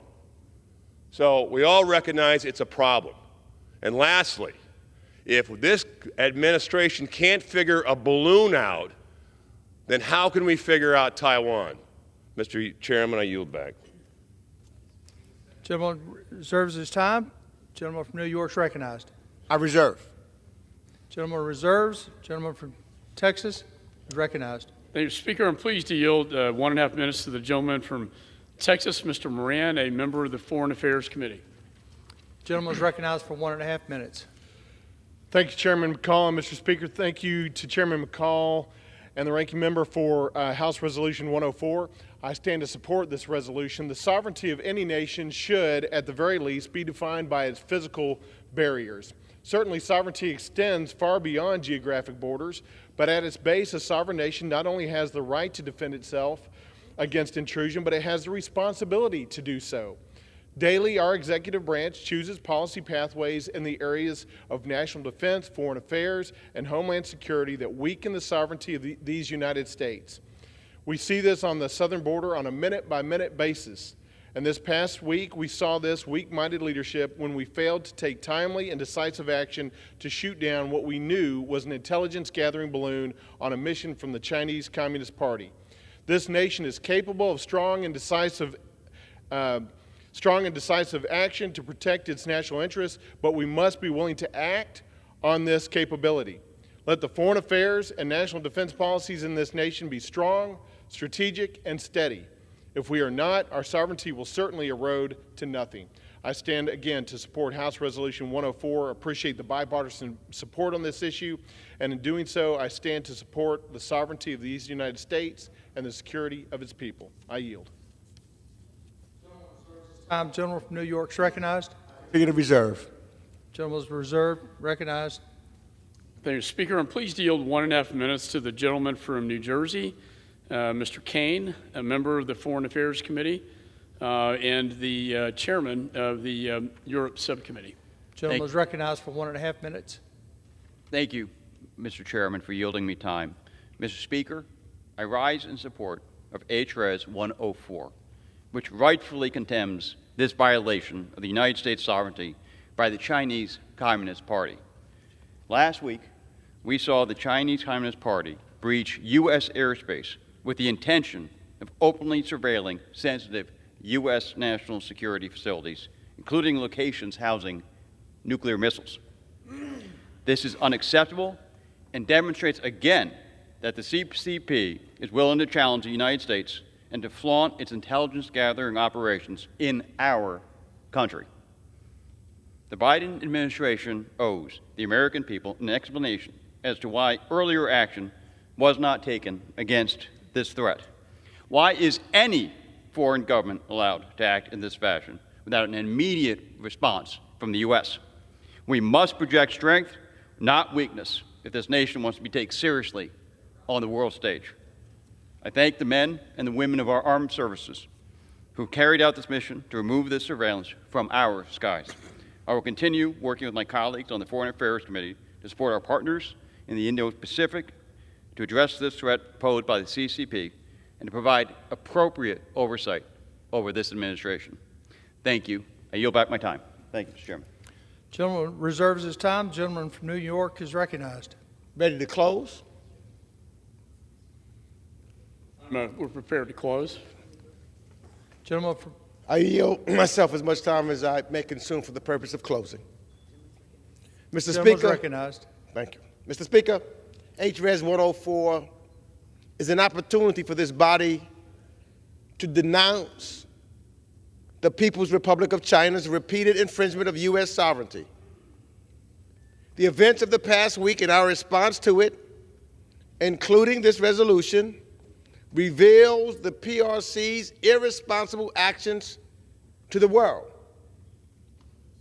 and demonstrates that the United States will always act to defend our sovereignty and work with our allies. Indeed, this balloon traveled over Canada and, as we said, over 5 continents. And there's conversations that our allies are having collectively to defeat and make sure that sovereignty is preserved. Through its measured and effective action that safeguarded civilian life and prevented escalation, the Biden administration showcased to the world once again that the United States is the responsible power. And by swiftly sharing information about the PRC's global surveillance efforts, we have strengthened the confidence and trust that our allies and partners have in us. In short, the PRC came out on the bottom, and America came out on top. With the confidence that we will continue to do so in our competition with the PRC, I hope that all of my colleagues join me in condemning the PRC's violation of our sovereignty and support this resolution. And I yield back the balance of my time. The gentleman yields back. The gentleman from Texas is recognized. Thank you, Mr. Speaker. Let me just say, lies, deceit, espionage, spying, this is nothing new. I remember in 1997, I was assigned to a case at the Department of Justice to prosecute a man named Johnny Chung. He was taking money from Chinese intelligence officials, from China Aerospace, to put into the Clinton campaign to influence the election, because China wanted to influence the election back then. They wanted satellites. They wanted aerospace technology. That's why they were doing it then. And guess what? My FBI agent got indicted for espionage for sleeping with a Chinese spy. Imagine that. A Chinese spy who for 20 years was cultivated as an FBI asset. Her name was Katrina Leung, and I'll never forget it, because all the information I gave my agent went straight back to the mothership in Beijing. A Chinese spy, 20 years cultivated, became a double agent reporting back to Beijing, and we can't release those documents 20 years ago, 30 years ago. But this one takes a cake, man. A balloon as brazen that's only 60,000 feet above the ground that can be seen from the naked eye to surveil the United States of America. We talked at our organizational meeting last night how this committee is bipartisan, And we are bipartisan. We are bipartisan on this issue. And Mr. Speaker, I will tell you this. If there's anything this Congress can get done, I challenge the other side of the aisle. Let's stand together against this common enemy that we have. Our enemy is not each other. Our enemy are our foreign enemy nations, like China, Russia, Iran, and North Korea. China being the largest foreign state adversary, the biggest threat long-term to the national security interest of the United States. Let's do it with one voice. Let's put our partisan politics aside, do what's right for America. I yield back. The gentleman's time has expired. The question is, will the House suspend the rules and agree to House Resolution 104? Those in favor say aye. Those opposed, no. In the opinion of the chair, 2/3 being in the affirmative, the rules are suspended. Yes. On that, I request the yeas and the nays.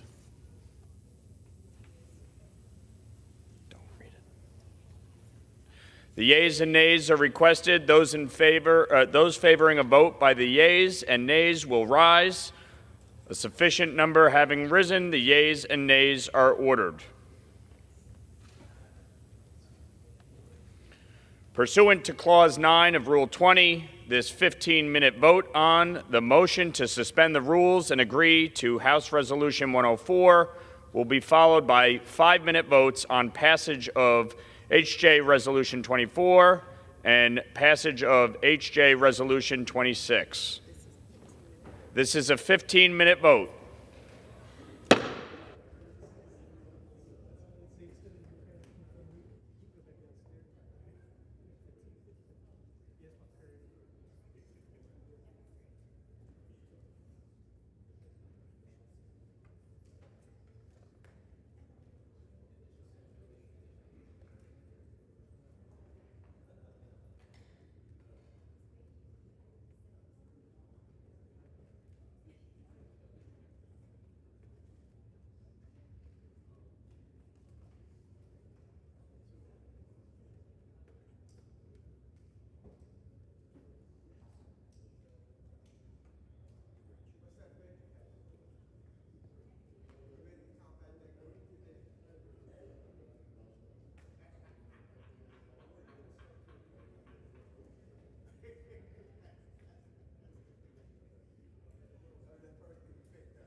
Go. Gavel or no?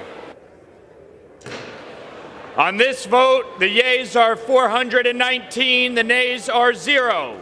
2/3 being in the affirmative, the rules are suspended, the resolution is agreed to, and without objection, the motion to reconsider is laid on the table.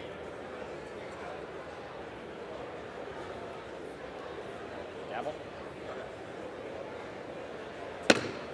Pursuant to Clause 8 of Rule 20, the unfinished business is the vote on passage of House Joint Resolution 24, on which the yeas and nays are ordered. The clerk will report the title of the joint resolution. House Joint Resolution 24, joint resolution disapproving the action of the District of Columbia Council and approving the Local Resident Voting Rights Amendment Act of 2022. The question is on passage of the joint resolution. Members will record their vote by electronic device. This is a 5-minute vote.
On this vote, the yeas are 260, the nays are 162.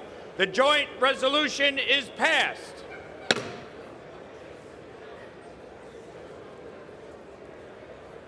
Pursuant to Clause 8 of Rule 20, the unfinished business is the vote on passage of House Joint Resolution 26, on which the yeas and nays are ordered. The clerk will report the title of the joint resolution. House Joint Resolution 26, Joint Resolution disapproving the action of the District of Columbia Council in approving the revised Criminal Code Act of 2022. The question is on passage of the joint resolution.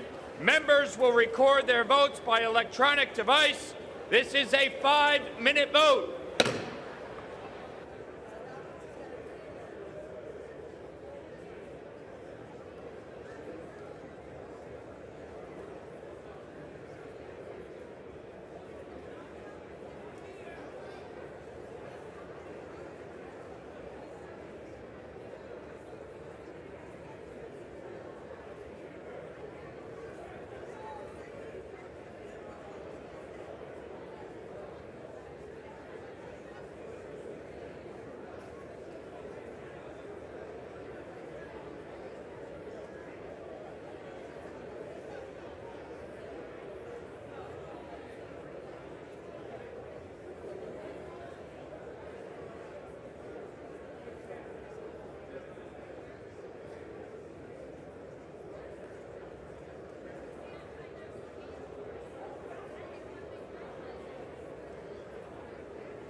On this vote, the yeas are 250 and the nays are 173. The joint resolution is passed.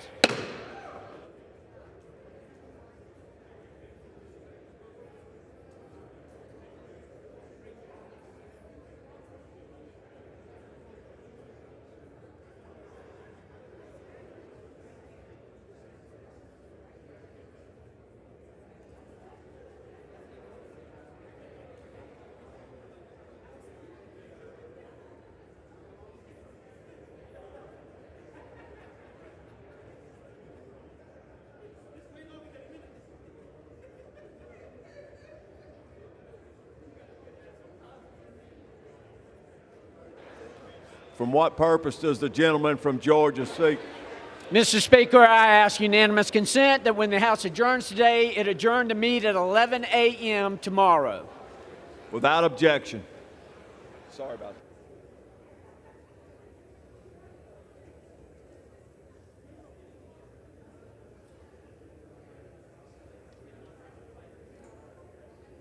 that. Communication. The Speaker's Rooms, Washington, D.C., February 9, 2023. I hereby designate the period from Friday, February 10, 2023 through Friday, February 24, 2023 as a district work period under Section 3Z of House Resolution 5.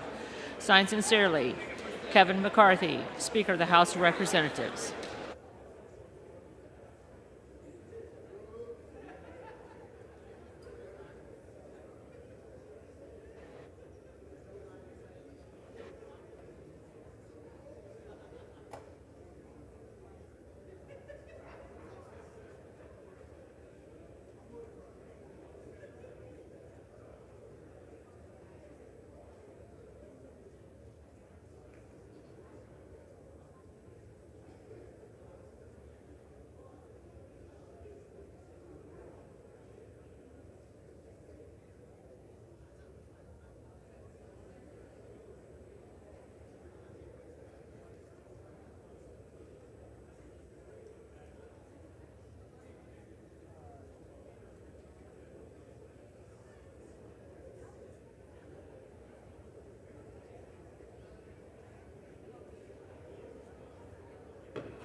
The House will be in order.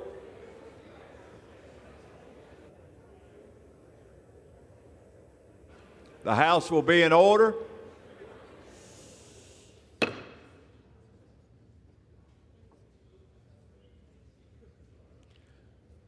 The chair will now entertain requests for 1-minute speeches. For what purpose does the gentleman from Georgia seek recognition? Ask unanimous consent to address the House for 1 minute to revise and extend my remarks. Without objection, the gentleman from Georgia was recognized for 1 minute. Mr. Speaker, I rise today to recognize Dr. Lucy Green for being awarded the Defense Community Champion Award by the Valdosta Lounge Chamber of Commerce. Dr. Green has spent her entire career giving back to the community and our education system. After serving for 31 years as an educator, she became a strong advocate in the fight to keep Moody Air Force Base open.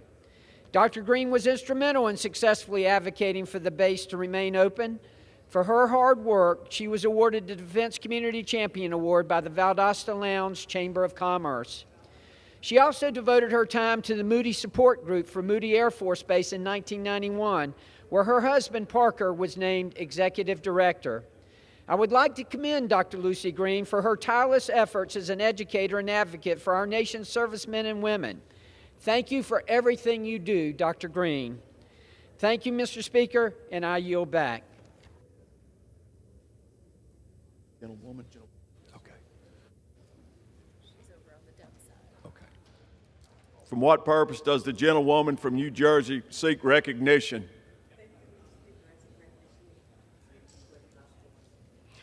Without objection, the gentlewoman from New Jersey is recognized for 1 minute.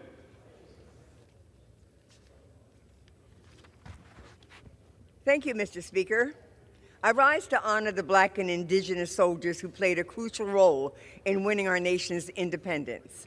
Soldiers of color made up a quarter of George Washington's forces by the time they marched to victory in Yorktown, but they have been largely erased from the story of our nation.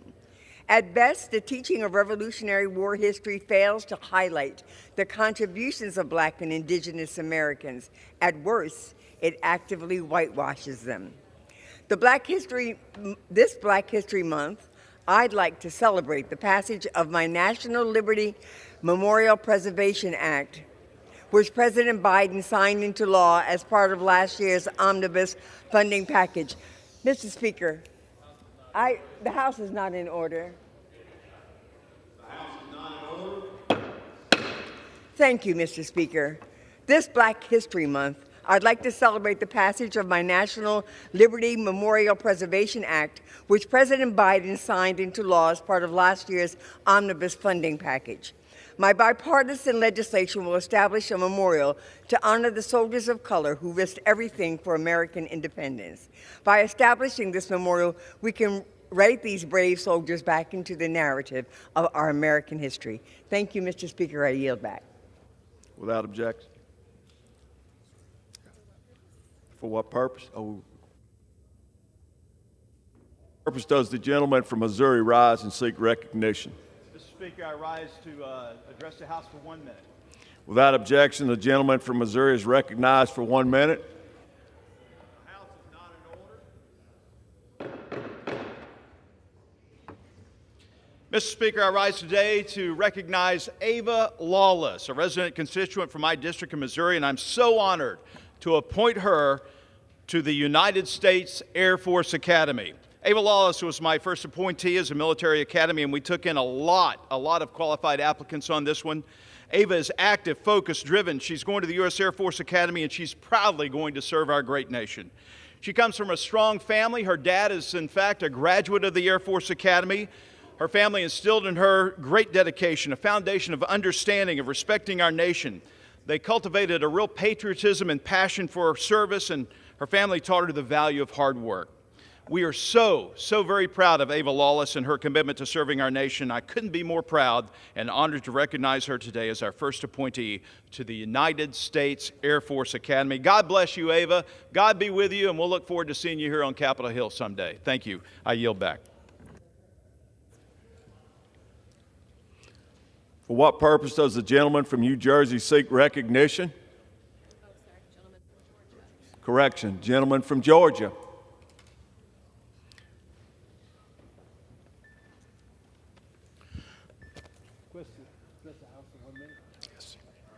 Without objection, the gentleman from Georgia is recognized for 1 minute. Mr. Speaker, I rise today to give honor, along with the members of the Georgia delegation, to my friend of long standing for almost 50 years, Mr. Thomas Deutsch of Atlanta, Georgia. Thomas is a fine gentleman, a Fort Valley State University graduate, a strong alumnus, a big supporter of the Fort Valley Foundation, and he's the founder of the National Black College Hall of Fame Foundation. He is a stalwart, a pillar of the 100 black men of the United States, and he has done so much for so many in mentoring youngsters.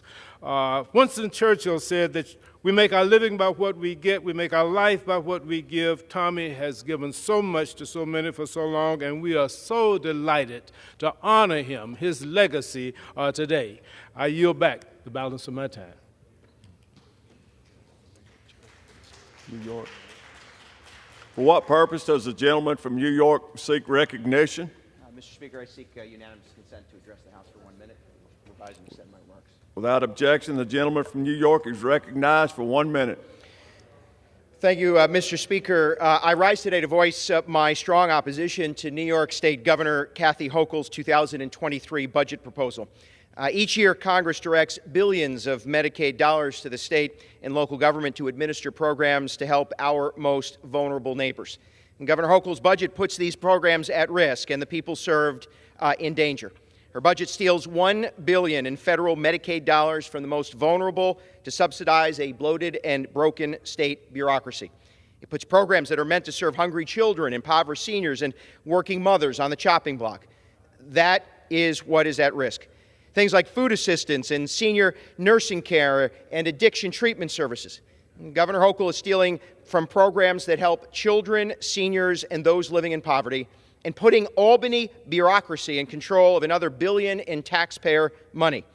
I oppose this budget and seek that we protect the most vulnerable of our neighbors all across New York. Thank you, Mr. Speaker, and I yield back. For what purpose does the gentleman from New Jersey seek recognition? Without objection, the gentleman from New Jersey is recognized for 1 minute.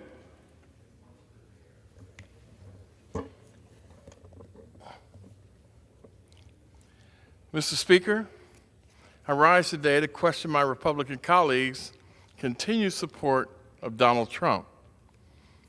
He does not support our country nor their party. He rejects our American Constitution. He steals Republican funds. For example, he raised $150 million for Republican candidates and then kept all the money for himself and his rallies. He insults Americans of faith and used the Bible as a prop during a promotional shoot. He attacks Republican officials and works to remove them from office. And now he could face federal prosecution for his role in January 6th insurrection. I'm proud to be part of the Democratic Party that works for the American people, not one person. Yet, too many Republicans support Donald Trump more than our country. It does not make sense to me nor the American people. Gentleman's With that, I time yield expired. back. For what purpose does the gentleman from Nebraska seek recognition? I request recognition for 1 minute. Without objection, the gentleman from Nebraska is recognized for 1 minute. Mr. Speaker, I rise today to highlight the president's hypocrisy when it comes to the debt ceiling. He opposed raising the debt ceiling 3 different times. Here are some of his quotes when he voted to oppose debt ceiling increases. He said, "My vote against the debt limit increase cannot change the fact that we have incurred this debt already and will no doubt incur more." He also said, "It is a statement that I refuse to be associated with the policies that brought us to this point." He also said, "There is just so much of our debt that other nations want to hold. The more of it they accumulate, the closer we are to the day when they will not want any more." He also said, "Our interest rates will go up, the value of our U.S. bonds will drop, and we'll have big problems." He also said the roots of that lie in the disastrous policies of this administration, and I could go on and on. It's all in the congressional record. 3 times he's opposed raising the debt ceiling. The way you spell hypocrisy when it comes to debt ceiling is simple. It's B-I-D-E-N.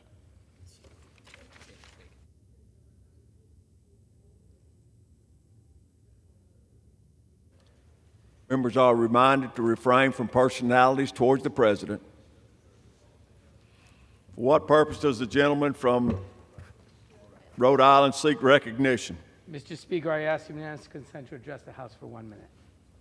Without objection, the gentleman from Rhode Island is recognized for 1 minute. Mr. Speaker, I rise today in honor of Pete Reed, an alum of the Community College of Rhode Island, a former U.S. Marine who was killed while on a humanitarian mission delivering aid to evacuees in Bakhmut, a besieged city in the Donetsk region of Ukraine. Pete dedicated his life to the service of others. He deployed twice to Helmand province in Afghanistan, joined Team Rubicon after Hurricane Sandy, and helped to train medical teams in both Haiti and Iraq. Pete and fellow veteran Derek Coleman decided to form Global Response Medicine, an NGO dedicated to serving the world's most vulnerable people in the midst of conflict, war, or disaster, after seeing the need for such an organization during the Battle of Mosul in Iraq. This work brought him to Global Outreach Doctors, where she joined in January to lead its efforts in Ukraine. A remarkable man, Pete Reed was not only a veteran and a humanitarian, but also a mentor to CCRI students and veterans. It's impossible to know how many lives he touched. My thoughts and prayers are with Pete's entire family and all those who loved him and called him a friend. And with that, Mr. Speaker, I yield back. California. For what purpose does the gentleman from California seek recognition? Without objection, the gentleman from California is recognized for 1 minute. Thank you, Mr. Speaker. Today, I rise in the honor of the memory of Yuba County Sheriff Gary Dennis Tyndall. Gary was born in October 1947. He graduated from Marysville High School in 1965 and then went on to attend UC Davis and Cal State Chico shortly afterwards. He joined the Yuba County Sheriff Department in 1971. In 1975, he married his wife, Irene Chesini, and together they raised 3 children, Josh, Michelle, and Alice. In 1990, he was elected sheriff in Yuba County and served 2 terms in that role. In his spare time, he taught law enforcement classes at Butte College and served as assistant coroner down in Marin County. Even after retiring from public service, he continued to serve his people, his community, as an active member of the Kiwanis Club, helping with local Little Leagues and Boy Scouts. He was a devoted family man and a paragon in his community. From his outstanding public service to his volunteering to keeping our streets safe, his influence was felt everywhere. It's with my deepest condolences to Gary's family and everyone who knew him, I rise today. His ideal American man, be dearly missed. May he rest in eternal peace. I yield back. Does the gentlewoman from Georgia seek recognition? Mr. Speaker, I ask unanimous consent to address the House for 1 minute and revise and extend my remarks. Without objection, the gentlewoman from Georgia is recognized for 1 minute. Thank you. Mr. Dortch is the national chairman of 100 Black Men of America, Incorporated, and his life and career have truly been exceptional. Whether serving our government, consulting major American businesses, or giving back through philanthropic endeavors, Thomas Dortch Jr. has excelled at the highest levels. As a staff member for Senator Sam Nunn, he became the first African American in history to become chief administrator for a United States senator. As a speaker and mentor, his voice was always in high demand, including for our very own Congressional Black Caucus. And as the founder of the National Black College Alumni Hall of Fame, he created a space for our country to celebrate the achievements of graduates of our nation's historically Black colleges and universities and ensure that we continue to protect and invest in educational opportunities for Black Americans. During Black History Month, it's good and proper that we celebrate the legacy of one man who has done so much for our community. On behalf of the Congressional Black Caucus and the United States House of Representatives, we send our deepest love and appreciation for all that he has done. Thank you, Mr. Dortch.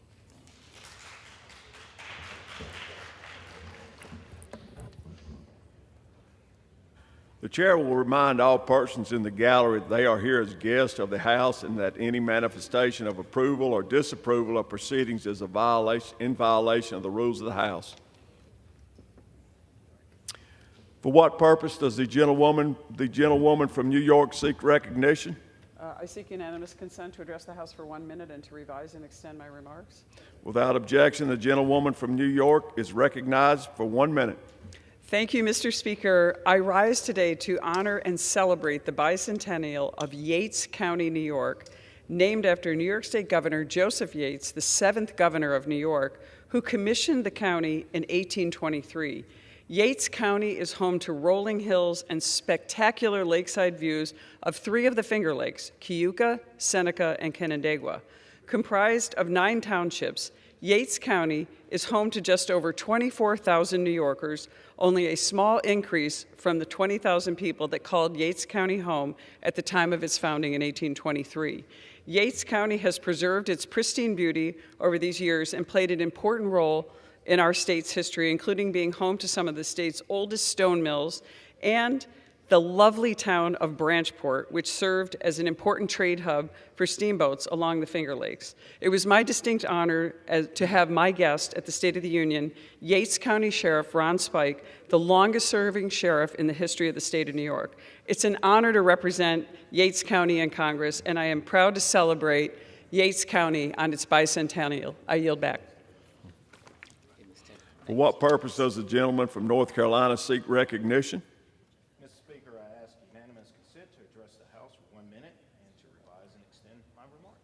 Without objection, the gentleman from North Carolina is recognized for 1 minute. Mr. Speaker, I rise today to highlight Elizabeth City State University at HBCU that understands the importance of educating and empowering remarkable leaders. This year, Elizabeth City State University will celebrate 133 years of service, and over those years, the university has left a significant mark on our district, state, and nation.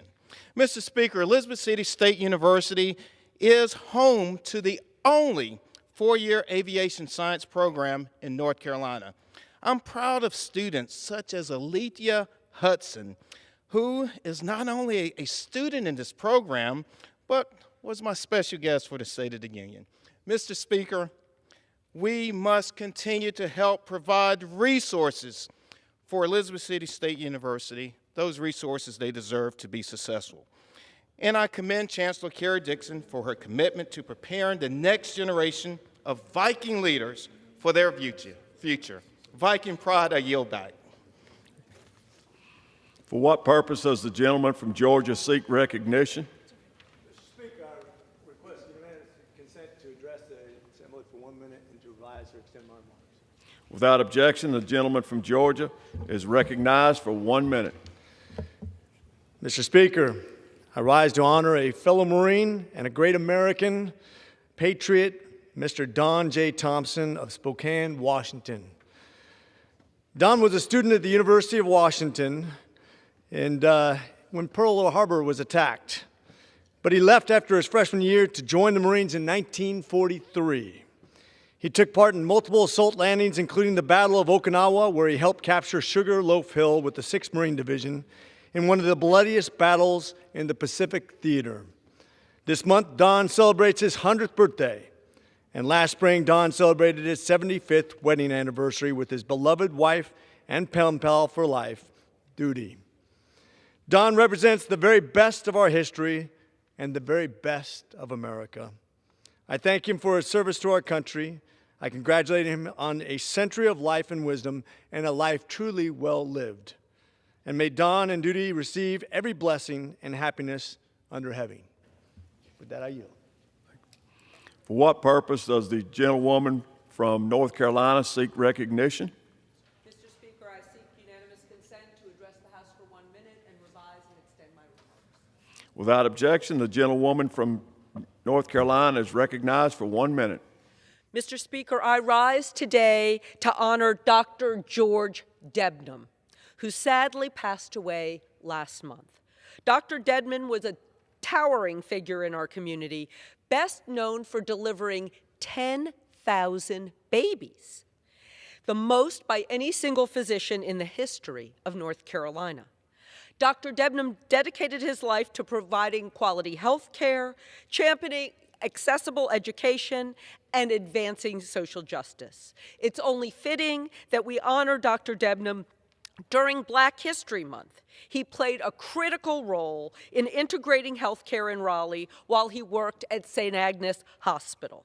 Born in Youngsville and a longtime resident of Raleigh, Dr. Debnam attended Shaw University and worked through his life to ensure that Shaw got the resources it needed to grow and thrive.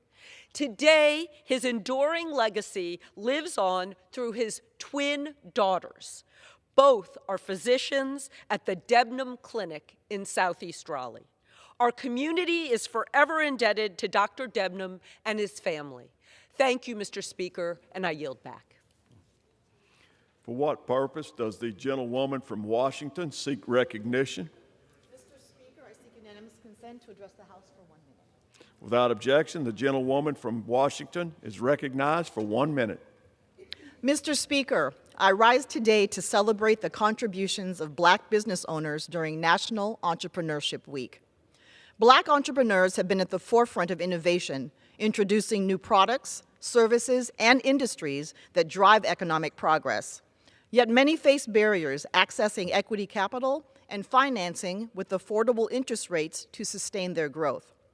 According to the Alliance for Entrepreneurial Equity, Black startups receive a mere 1% of total venture financing.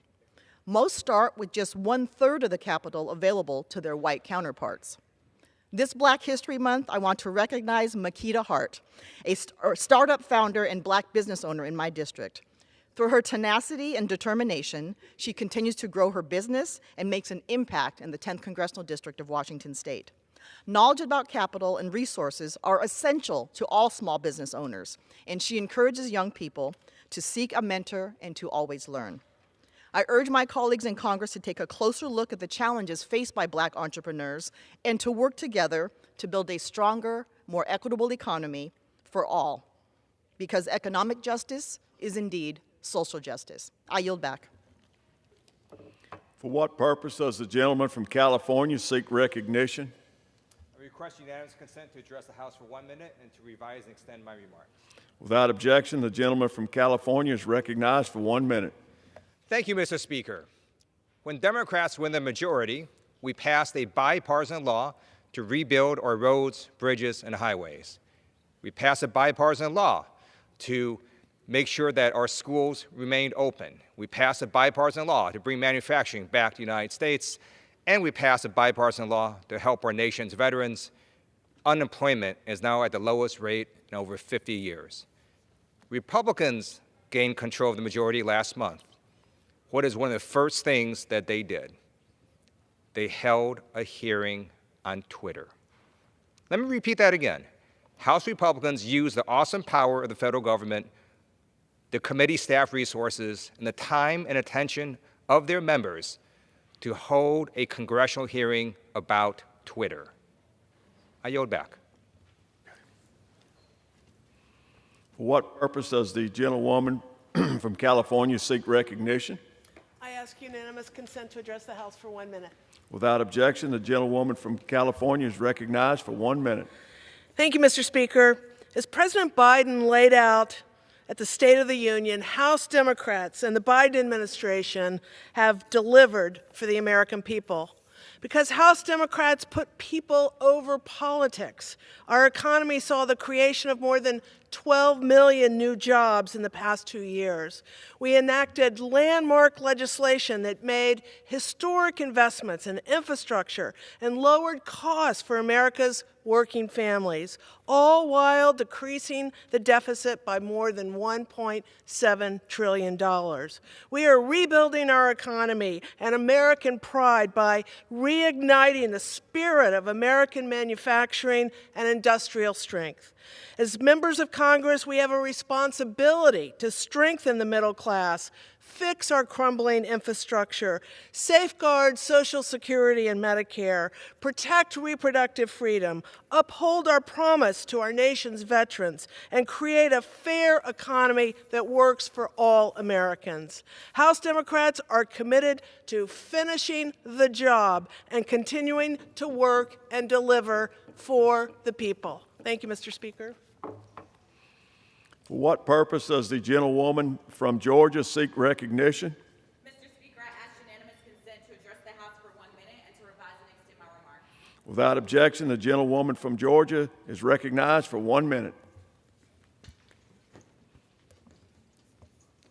Mr. Speaker, I rise today to honor my constituent, Mr. Tommy Dortch, one of our country's greatest contributors to closing the racial wealth gap. I could spend hours highlighting his contributions to the Black community, but I want to focus on his investment into our great HBCUs. A proud product of both Fort Valley State University and Clark Atlanta University, Mr. Dortch founded the National Black College Alumni Hall of Fame. Mr. Dortch has led the foundation to award over $1 million in grants and scholarships to students and expose more than 500,000 students to college opportunities. As a third-generation HBCU grad, I know firsthand their critical role in fostering Black excellence. Mr. Dortch's lifetime of giving back to the HBCU community has laid the groundwork for economic mobility for generations to come. And Mr. Speaker, today I proudly join with members of the Georgia delegation to introduce legislation to award Mr. Tommy Dortch the Congressional Gold Medal for his leadership and contributions to our country. I'm eternally grateful for the work he continues to do to advance equity and opportunity for all. Thank you, Mr. Speaker, and I yield back. For what purpose does the gentleman from California seek recognition? Mr. Speaker, to address the body for 1 minute without objection. Without objection, the gentleman from California is recognized for 1 minute. Mr. Speaker, I rise today to honor the life of my constituent, Orange County Public Defender Elliot Blair, who passed away while celebrating his first anniversary with his wife in Mexico. Elliot graduated from Cal State Fullerton and earned his degree in law from Loyola Marymount University. And Elliot was a devoted public servant and advocate for the underserved and underrepresented. He was a young attorney, a promising young attorney that was loved by our community. On the evening of his passing away, he called his mother and he said, "Mom, I'm going to have dinner at your favorite restaurant." Those were the last words he uttered to his family. Elliot will be missed, but he will not be forgotten. Mr. Speaker.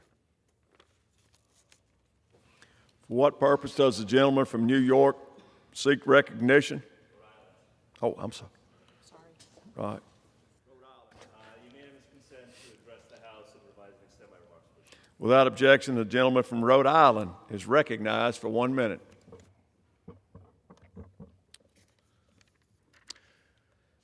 Mr. Speaker, February 20th will mark the 20th anniversary of a tragic fire at the Station nightclub in West Warwick, Rhode Island that took the lives of 100 people and injured hundreds of others.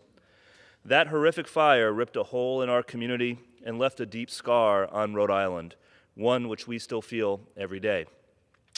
But Rhode Islanders are resilient, and we support one another in the face of tragedy. On that night in West Warwick, the heroism of emergency responders and ordinary people saved countless lives. And in the wake of that horror, our state came together to mourn and memorialize those we lost and to help each other heal. Now, 2 decades after that awful night, I will submit the names of those who were lost into the congressional record. I ask my colleagues to join me in honoring all of the victims and to recommit ourselves to promoting fire safety across our country so that such a tragedy can never occur again. Thank you. For what purpose does the gentleman from Georgia seek recognition? I rise to address the body for 1 minute and to revise and extend my remarks if necessary. Without objection, the gentleman from Georgia is recognized for 1 minute. Thank you, Mr. Speaker. In the beginning, Tommy Deutsch, like every other person born on this earth, was endowed with certain unique talents. The mission we all have in living is to go forth and be fruitful with those talents. I'm here today with my colleagues and also with the family and church members and pastor of Tommy Deutsch. They are in the podium today. We're here to recognize the exceptionally talented Tommy Deutsch and the fruits that we have enjoyed in his living. My colleagues have told you of many of Tommy's many accomplishments, and there is so much more that can be said about him. But with the little time I have, I want to leave you with this. Tommy Deutsch is a man whose cup runneth over. And at the end of each day, Tommy made sure that that cup was empty, not consuming its contents for himself, but in service to others. His example and legacy have and will continue to resonate profoundly, which is why he is so deserving of receiving the Congressional Gold Medal. And with that, Mr. Speaker, I yield back. Members are reminded to refrain from references to occupants of the gallery. For what purpose does the gentlewoman from Illinois seek recognition? Speaker, I ask for unanimous consent to address the House for 1 minute. Without objection, the gentlewoman from Illinois is recognized for 1 minute. Working people in America are counting on Congress to not only protect, but expand Social Security. The fact that my Republican colleagues had even considered cutting Social Security is unconscionable. From Humboldt Park and Belmont-Cragen to Bensonville, West Chicago, and Elgin, the district that I have the distinct honor in representing is home to hardworking people who, like everyone, deserve a safe, accessible, and affordable place to call home.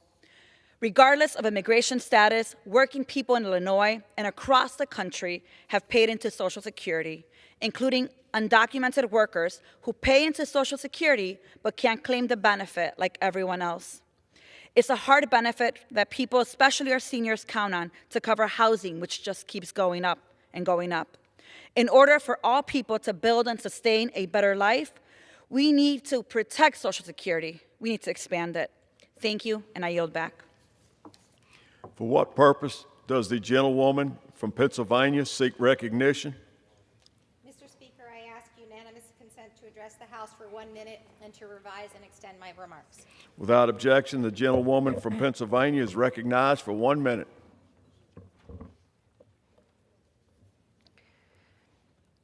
Thank you, Mr. Speaker.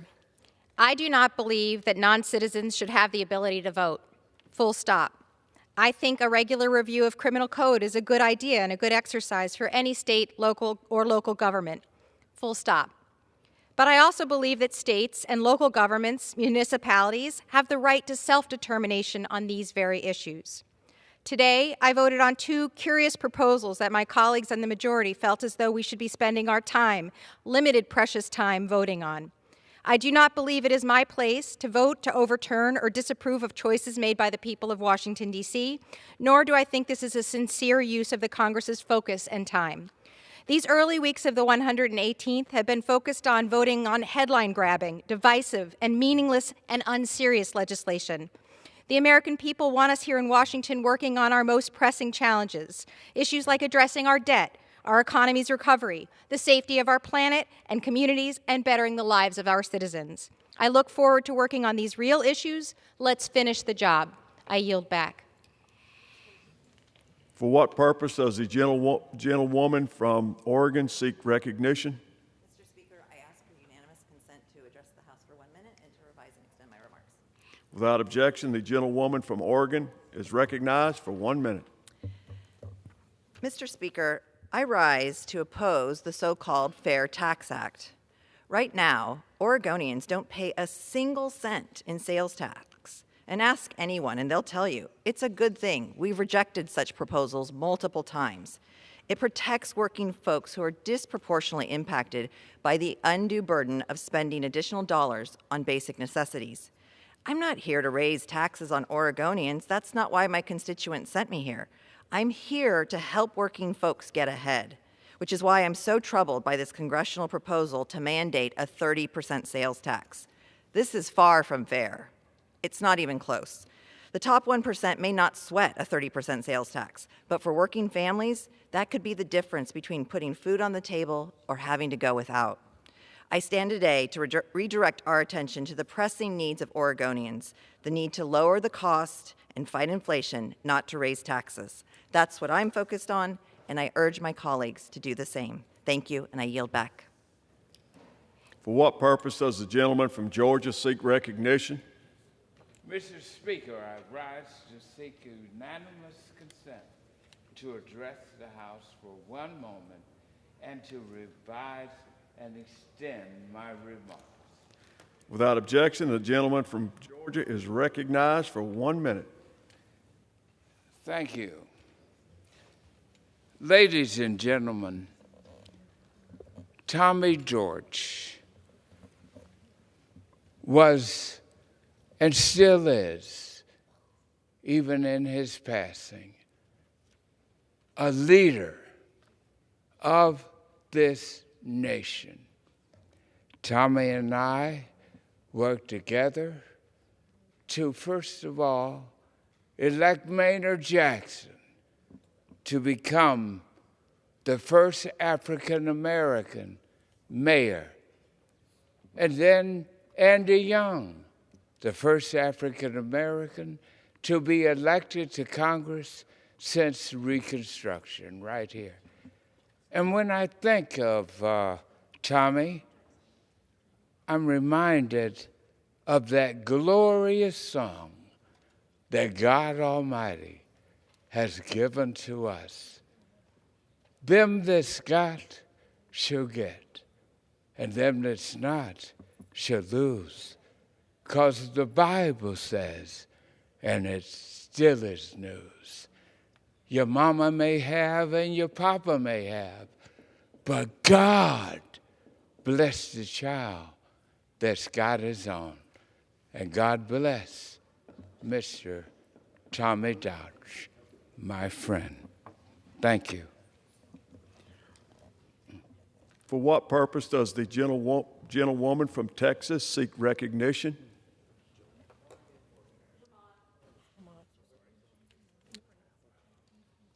For what purpose does the gentlewoman from Vermont seek recognition? Thank you, Mr. Speaker. I ask unanimous consent to address the floor for 1 minute and to revise and extend my remarks. Without objection, the gentlewoman from Vermont is recognized for 1 minute. Mr. Speaker, I rise today to recognize the burden that health care costs put on American families. No one should have to choose between putting food on the table and affording medication. Nearly 3 in 10 American adults take prescription drugs each day and say that they have skipped doses. They've cut pills in half. They've not filled prescriptions. This is dangerous. In the Inflation Reduction Act, Democrats made major progress in lowering drug costs and making health care more affordable. We capped the out-of-pocket costs for seniors. We capped the cost of insulin at $35. And we finally gave Medicare the power to negotiate prices. Let's build on this. Let's cap the cost of insulin at $35 for every American. Let's continue to lower the cost of medical expenses and insurance premiums for every American. American families are struggling while Big Pharma continues to reap the benefits. Let's build on the progress in the Inflation Reduction Act and provide working families with the help they so desperately need. I yield back.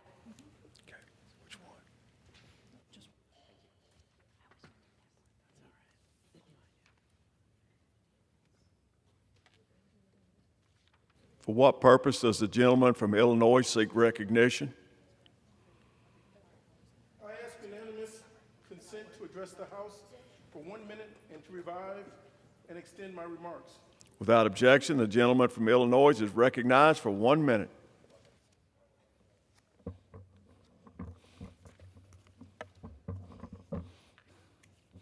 Mr. Speaker, I rise today to give mournful recognition of the 100-year anniversary of the Rosewood Massacre, an event that is still one of the darkest chapters of American history.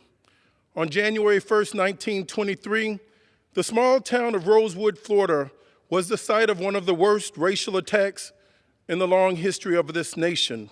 Sparked by false allegations against an innocent black man, a mob of white residents descended upon the black community of Rosewood, and it's estimated that upwards of 200 people were killed, and virtually every building in that small African-American community was literally burned to the ground.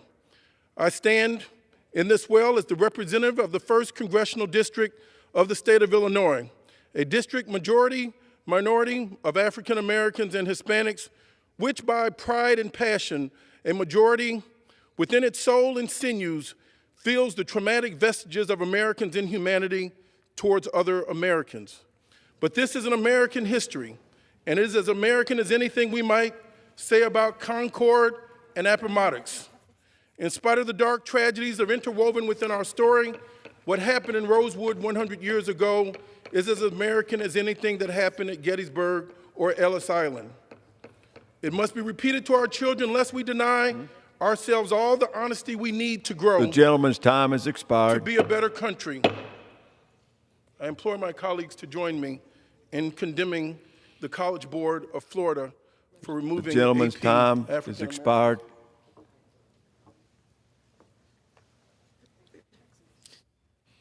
Does she want to speak? For what purpose does the gentlewoman from Texas seek recognition? Without objection, the gentlewoman from Texas is recognized for 1 minute. Thank you very much, Mr. Speaker. Let me thank the Biden administration for work that they have already done by asking to have them help us in the closure of the disposable e-cigarette loophole. As the chair of the Congressional Children's Caucus, the administration's work in curtailing youth e-cigarette use is commendable. Vaping and e-cigarette usage among youth is at a historic low. Good news. Despite this, however, the FDA guidance issued by the previous administration that prohibits flavored e-cigarettes fails to include any disposable e-cigarette products currently on the market. This loophole, alongside the appeal that disposable e-cigarettes have for our youth, has influenced a surge in youth consumption. Right now, in smoke shops, corner stores, and gas stations across the country, disposable e-cigarettes are being sold for prices as low as $5, like candy. They're being offered in enticing flavors such as strawberry, ice, apple, mango, and pineapple lemonade, just what a child would look at. Each product is cleverly designed to easily fit in one's pocket, easy to take to school or other places. These products are sleek, affordable, pocket-sized, highly accessible. A single disposable device can contain enough nicotine as an entire pack of cigarettes.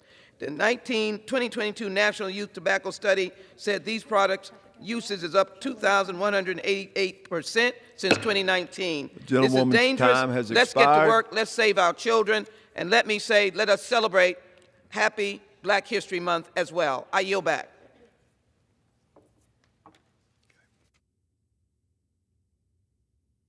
Are there any further one-minute speeches?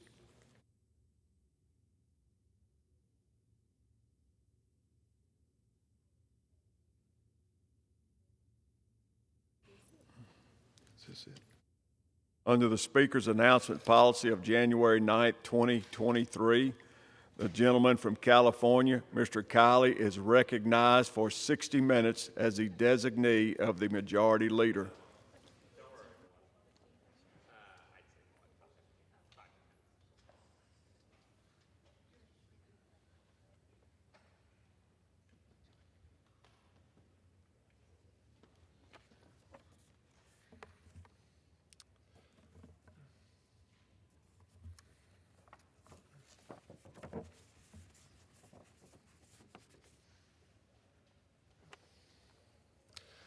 Mr. Speaker, as chair of the House Subcommittee on Workforce Protections, I wanted to take a moment today to address a grave threat to American workers that is coming from Washington, D.C. right now. Hundreds of thousands of Americans are at imminent risk of losing their livelihoods because of an anti-worker agenda that certain politicians and special interests are pushing by any means necessary. The Department of Labor is currently considering a proposed nationwide rule that would severely limit the gig economy, freelancing, independent contracting, self-employment, and other alternate work arrangements that entire careers are based on and entire industries have been built around. The rule has a similar objective to the PRO Act, which is supported by President Biden and even passed the House in the last Congress. The devastating consequences of these policies are not a matter of speculation. In California, we know all too well what is in store for the rest of the country if this rule is adopted and if the PRO Act passes. Because the model for these policies comes from our state, a law called AB 5 that passed the supermajority legislature in 2019 and has been ruthlessly enforced by Governor Gavin Newsom ever since. AB 5 has been absolutely devastating for countless independent professionals in California, and you don't need to take my word for it. Governor Newsom's own former Deputy Chief of Staff, Yashar Ali, called it, quote, one of the most destructive pieces of legislation passed in the past 20 years, adding, it's truly horrific how many people are negatively affected by it. Newsom's political mentor, the former mayor of San Francisco and Speaker of the State Assembly, Willie Brown, said that the law made him want to, quote, picket against the, quote, bastards at the Capitol and the special interests that took advantage of them. Andrew Cuomo rejected a similar law in New York, saying he didn't want to, quote, make the same mistake as California. The liberal Daily Kos likewise warned other states, don't make the same mistake California's Gavin Newsom did, with the site's founder calling the law disastrous and asinine and its supporters shameful. The NAACP assailed it as a, quote, terrible law and a gut punch to our community.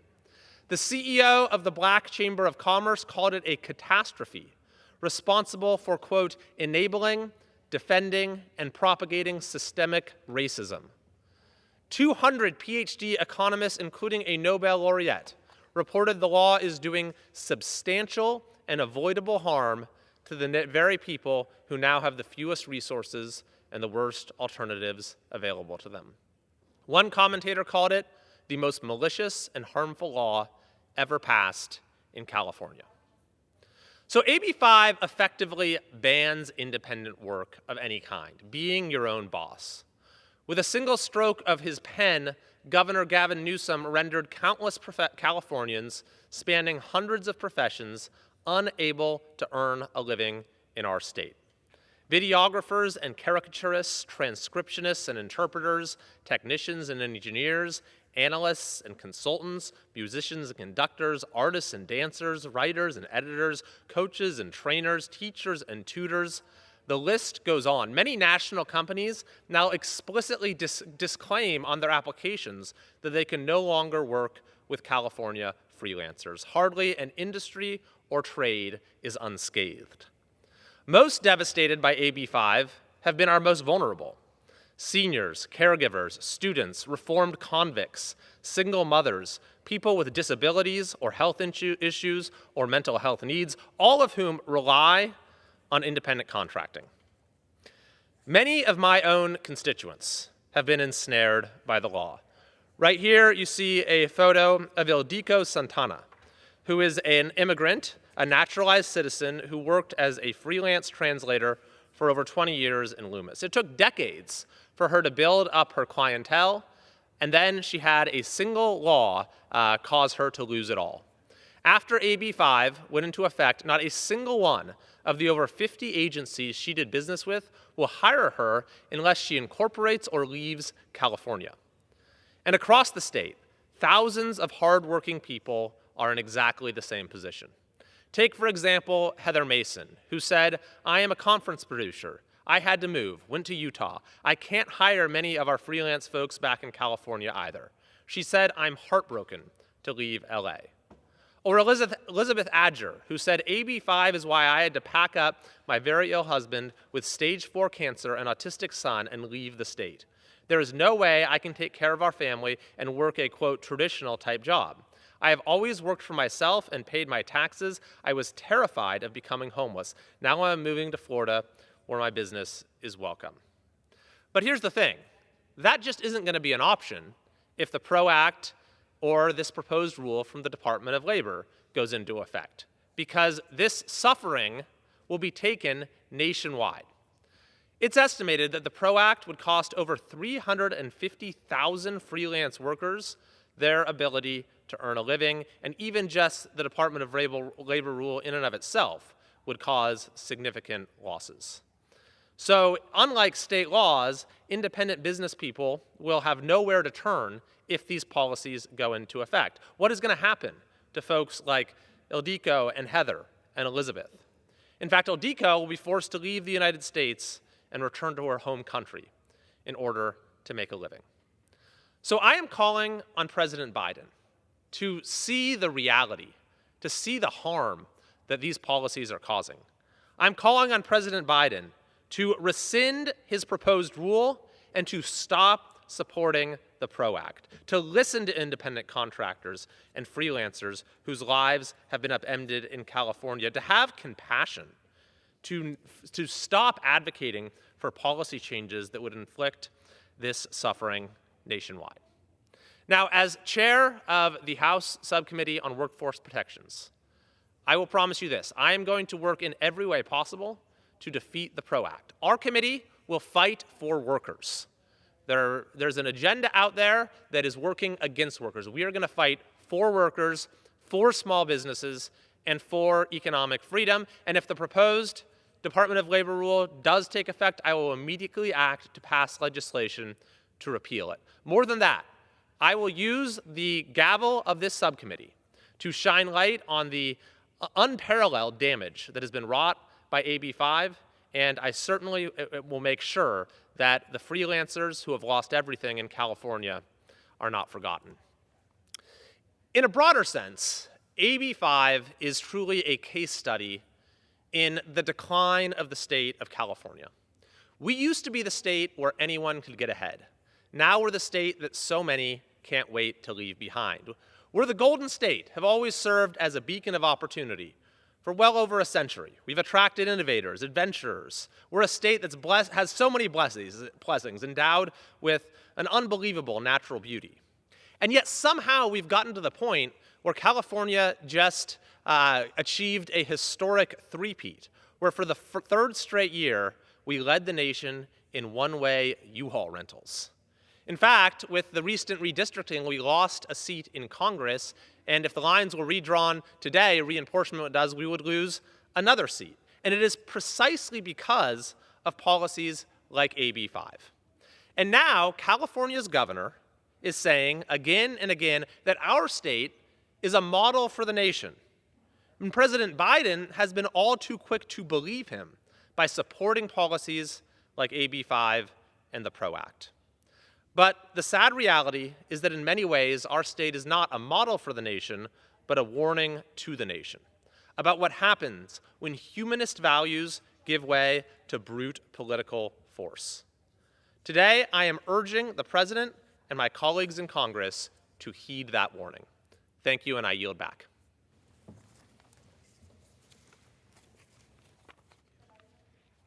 The gentleman yields back.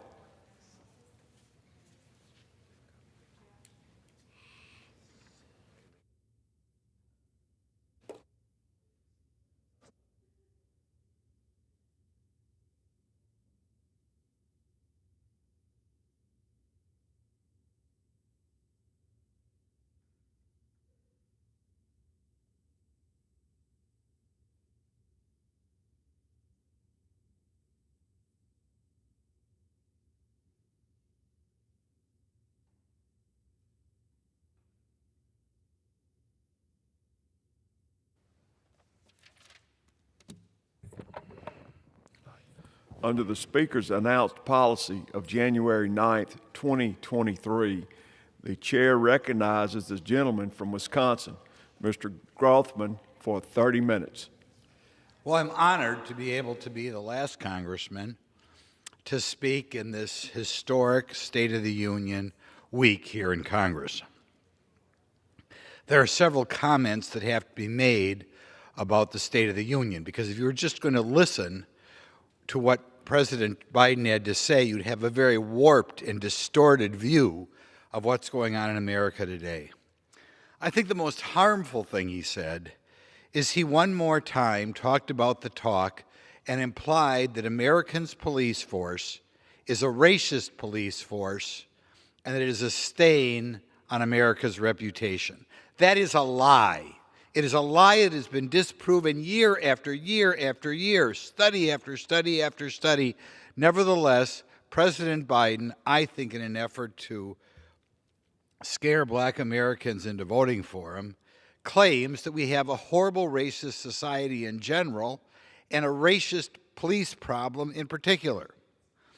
I will mention two articles which came out right after the unfortunate events, the tragic events, horrific events that happened in Minneapolis 2 years ago. For those of you back home to Google. One by a very perceptive gal by the name of Heather McDonald, appearing in the Wall Street Journal, and one by a gentleman who happens to be black, appearing in the City Journal at that time. They both looked not at the number of people died across the board, but looked at the percent of people who committed felonies, the percent of people who committed crimes who wound up in a confrontation in police and wound up passing away. In both instances, they found that if anything, black Americans were less likely to die in a confrontation with police. Again, I'll mention these articles, The Myth of Systemic Police Racism, Heather McDonald in the Wall Street Journal in June of 2020, and Stories and Data, Coleman Hughes in the City Journal of June 2020. This is something that is a stain on America. Joe Biden is doing all he can to divide America by using his State of the Union speech to claim that the police are racist. And does this have an effect? You're right, it has an effect. It has an effect twice. First of all, I think it has an effect in that it causes some people to believe him. After all, we have a white president. Why would he be lying and telling us we have all these racist police if we don't? And I think the effect is it is causing, sadly, some anger in the black community, which is resulting in more and more deaths of police. I thought of this when earlier this week, I think maybe on the exact day that we had the State of the Union, if not the day earlier, one more policeman, who happened to be white, was murdered in Milwaukee. You know, is this myth that's going out there talking about racist police, racist police, racist police, causing more police to die? I don't know, but it's something to look at. I think it also causes the police, understandably, to be less aggressive and less effective because they're always afraid of being called out for being racist. And if President Biden is lying and telling everybody that we have all these racist police, is it surprising that the police themselves are a little more afraid to be aggressive or engage in, I guess what I'll call traditional policing? Last year in Milwaukee, a city which is just adjacent to my district, the number of murders went up, I think, about 25 to an all-time high. It was the third year in a row that we had an all-time high number of murders in Milwaukee, and that's despite the fact that the population is drifting down. Why are we at all-time number of high murders in Milwaukee? Again, I think the police, first of all, are not adequately funded, and to a certain extent they're not adequately funded because politicians like Joe Biden get out there and tell us how horrible and racist the police are. So is it any surprise that the Milwaukee City Council would not want to hire many police?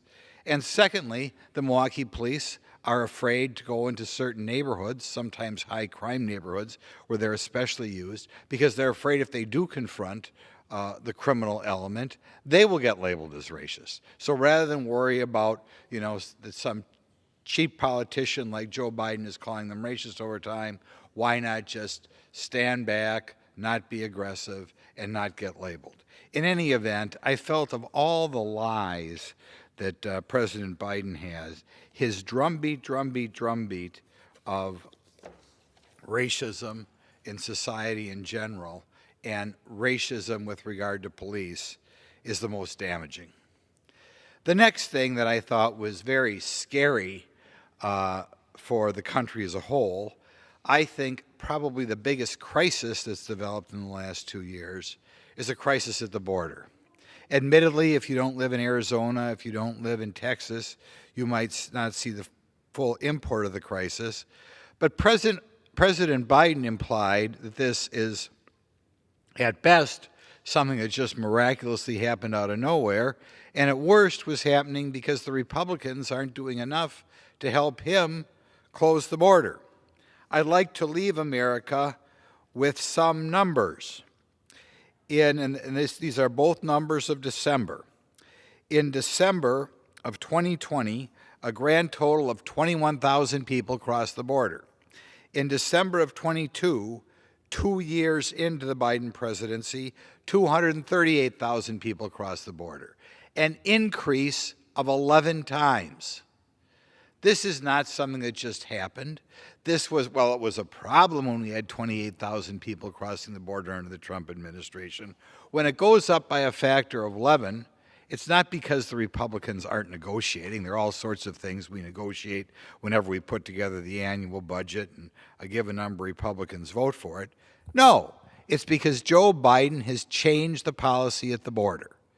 Okay, he is making it much easier for immigrants to cross into the border.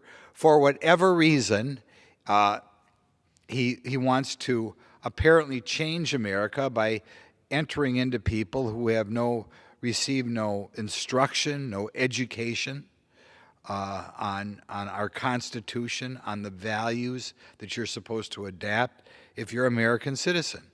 And as the result, we are over 11 times as many people crossing the border as 2 years ago. He didn't mention at all the number of people are deported for committing crimes. But the number of people we're deporting right now is about 1/4 the number of people who were deported when President Trump was in office as well. Now, President Trump wasn't a perfect man, but I'll tell you, even at the time, a lot of people were not being deported. What we have is we have a president who, even after people prove themselves unfit to become Americans by committing crimes, they are not deported. So I want the American public to ponder those numbers. We've gone from 20,000 a month to 238,000 a month. I also want to point out the huge number of unaccompanied minors coming across the border. There was a time when the mainstream media felt it was horrific if even for a few days, while their parents were being processed, children were not without their parents. We have gone in the last 2 years from around 2,000 to around 8,000 every month unaccompanied minors crossing into our border. Where are their parents? We apparently don't care. We are told we find sponsors for these young people. I am told by the Border Patrol that particularly the Central American countries do not like the current policy of the United States of taking unaccompanied minors here. After all, they believe that is the future of their countries. They do not like us grabbing all their minors. Where are the advocates as we let over 8,000 young children, over 8,000 into the country every year, and we may have no idea whatsoever where their parents are? Do their parents know where the new sponsors are? Do we know if these children are being human trafficked? What do we know? Nothing. 8,000 children, not without their parents for 2 or 3 days, probably could be without their parents for the rest of their lives. I hope America takes away the moral stain of our nation of separating, allowing to separate 8,000 or 9,000 minors every month from their parents. And I hope the American public does not fall into the idea that somehow the reason we have 230,000 people every month crossing the border is because of Republican inaction. Good grief, in the last 2 years, we didn't have the House, we didn't have the Senate, and we sure didn't have the presidency. The reason for that is because he has changed policy from what it was 2 years ago. It's not rocket science to get back down to 20,000. You just have to go back to what the laws were 2 years ago. But President Biden clearly doesn't want to do that. He wants as many people coming here as possible. And like I said, the clearest evidence of that is not only letting everybody here, but he's not even deporting people who break the law. So in any event, that's, I think, what we have to look at when we look at the southern border and the policies that are going on down there. The next thing that I don't think he spent anywhere near enough time at, but should be required to be addressed by, quite frankly, every politician, in part because of his inaction at the southern border, and in part because of his hatred of the police or his labeling police as racist, we now have over 100,000 fentanyl deaths in this country every month. As I've said before, we have more people dying of illegal drug use in this country every month, twice as many people as died in the Vietnam War collectively. Now, I'm old enough to remember the Vietnam War. I remember the media pounding that we had to get out of Vietnam because by the time it was over, 57,000 Americans had lost their life. We're now at 180,000 deaths from illegal drugs each year, and what do we get? We get less focus on the border than ever before.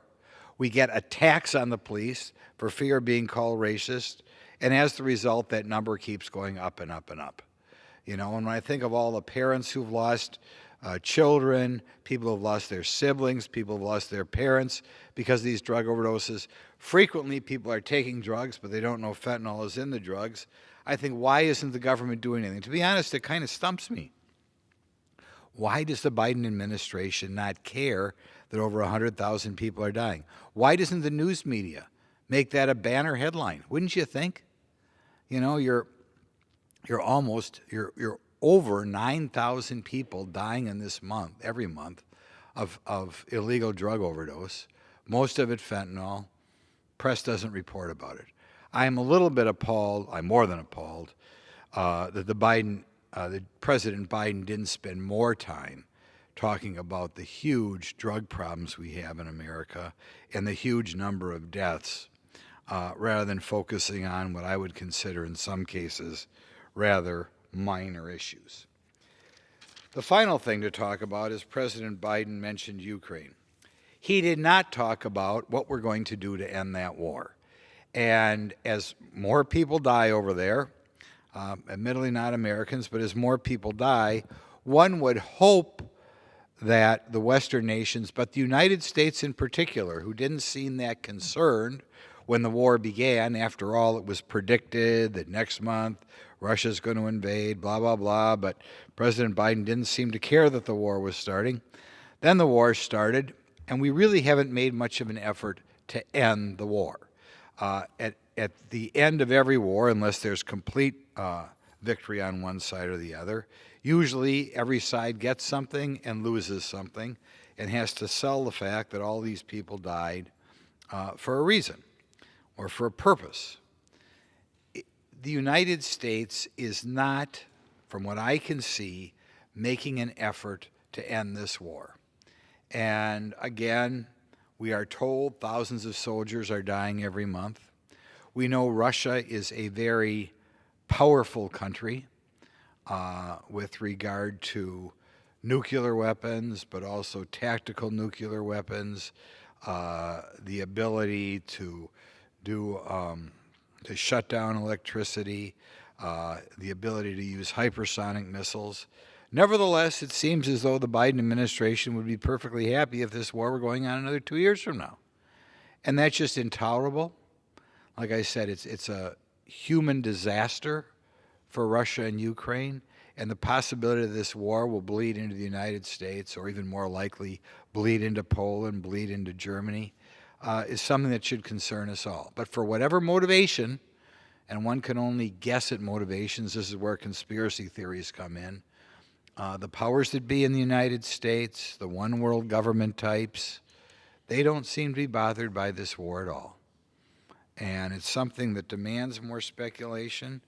And the next time President Biden wanders into some microphones, he should be asked a little bit more.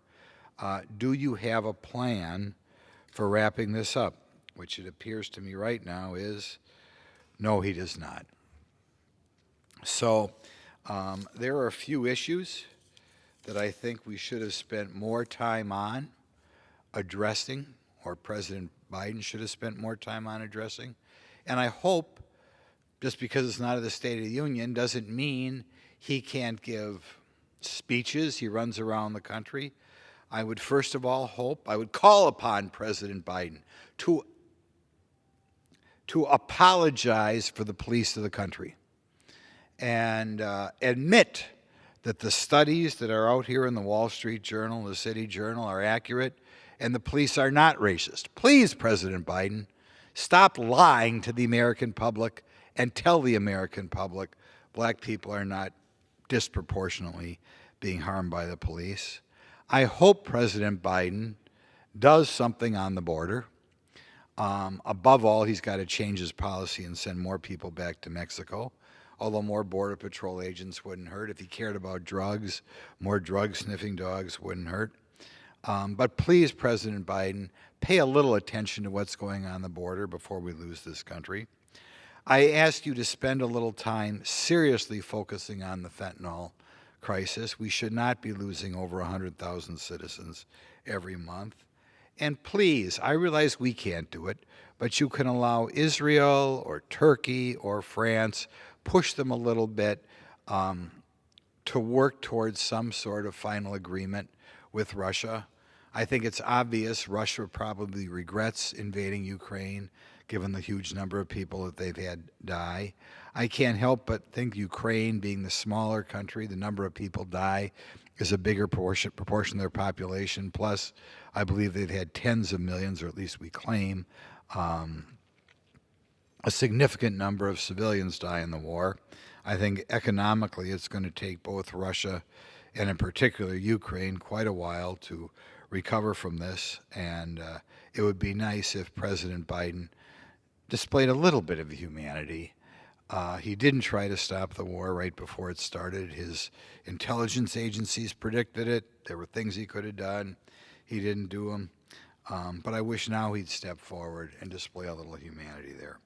So I'd like to thank you for giving me so much time to speak, and would move to, not only am I going to stop speaking, I'm going to move to adjourn. The gentleman yield back. Yes.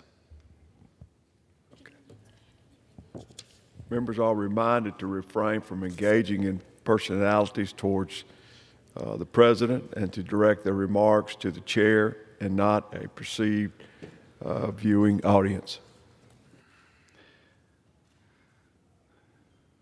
For what purpose does the gentleman from Wisconsin seek recognition? I'll move that the House adjourns. The question is on the motion to adjourn. Those in favor say aye. Those opposed say no. The ayes have it. The motion is adopted. Accordingly, the House stands adjourned until 11 a.m. tomorrow.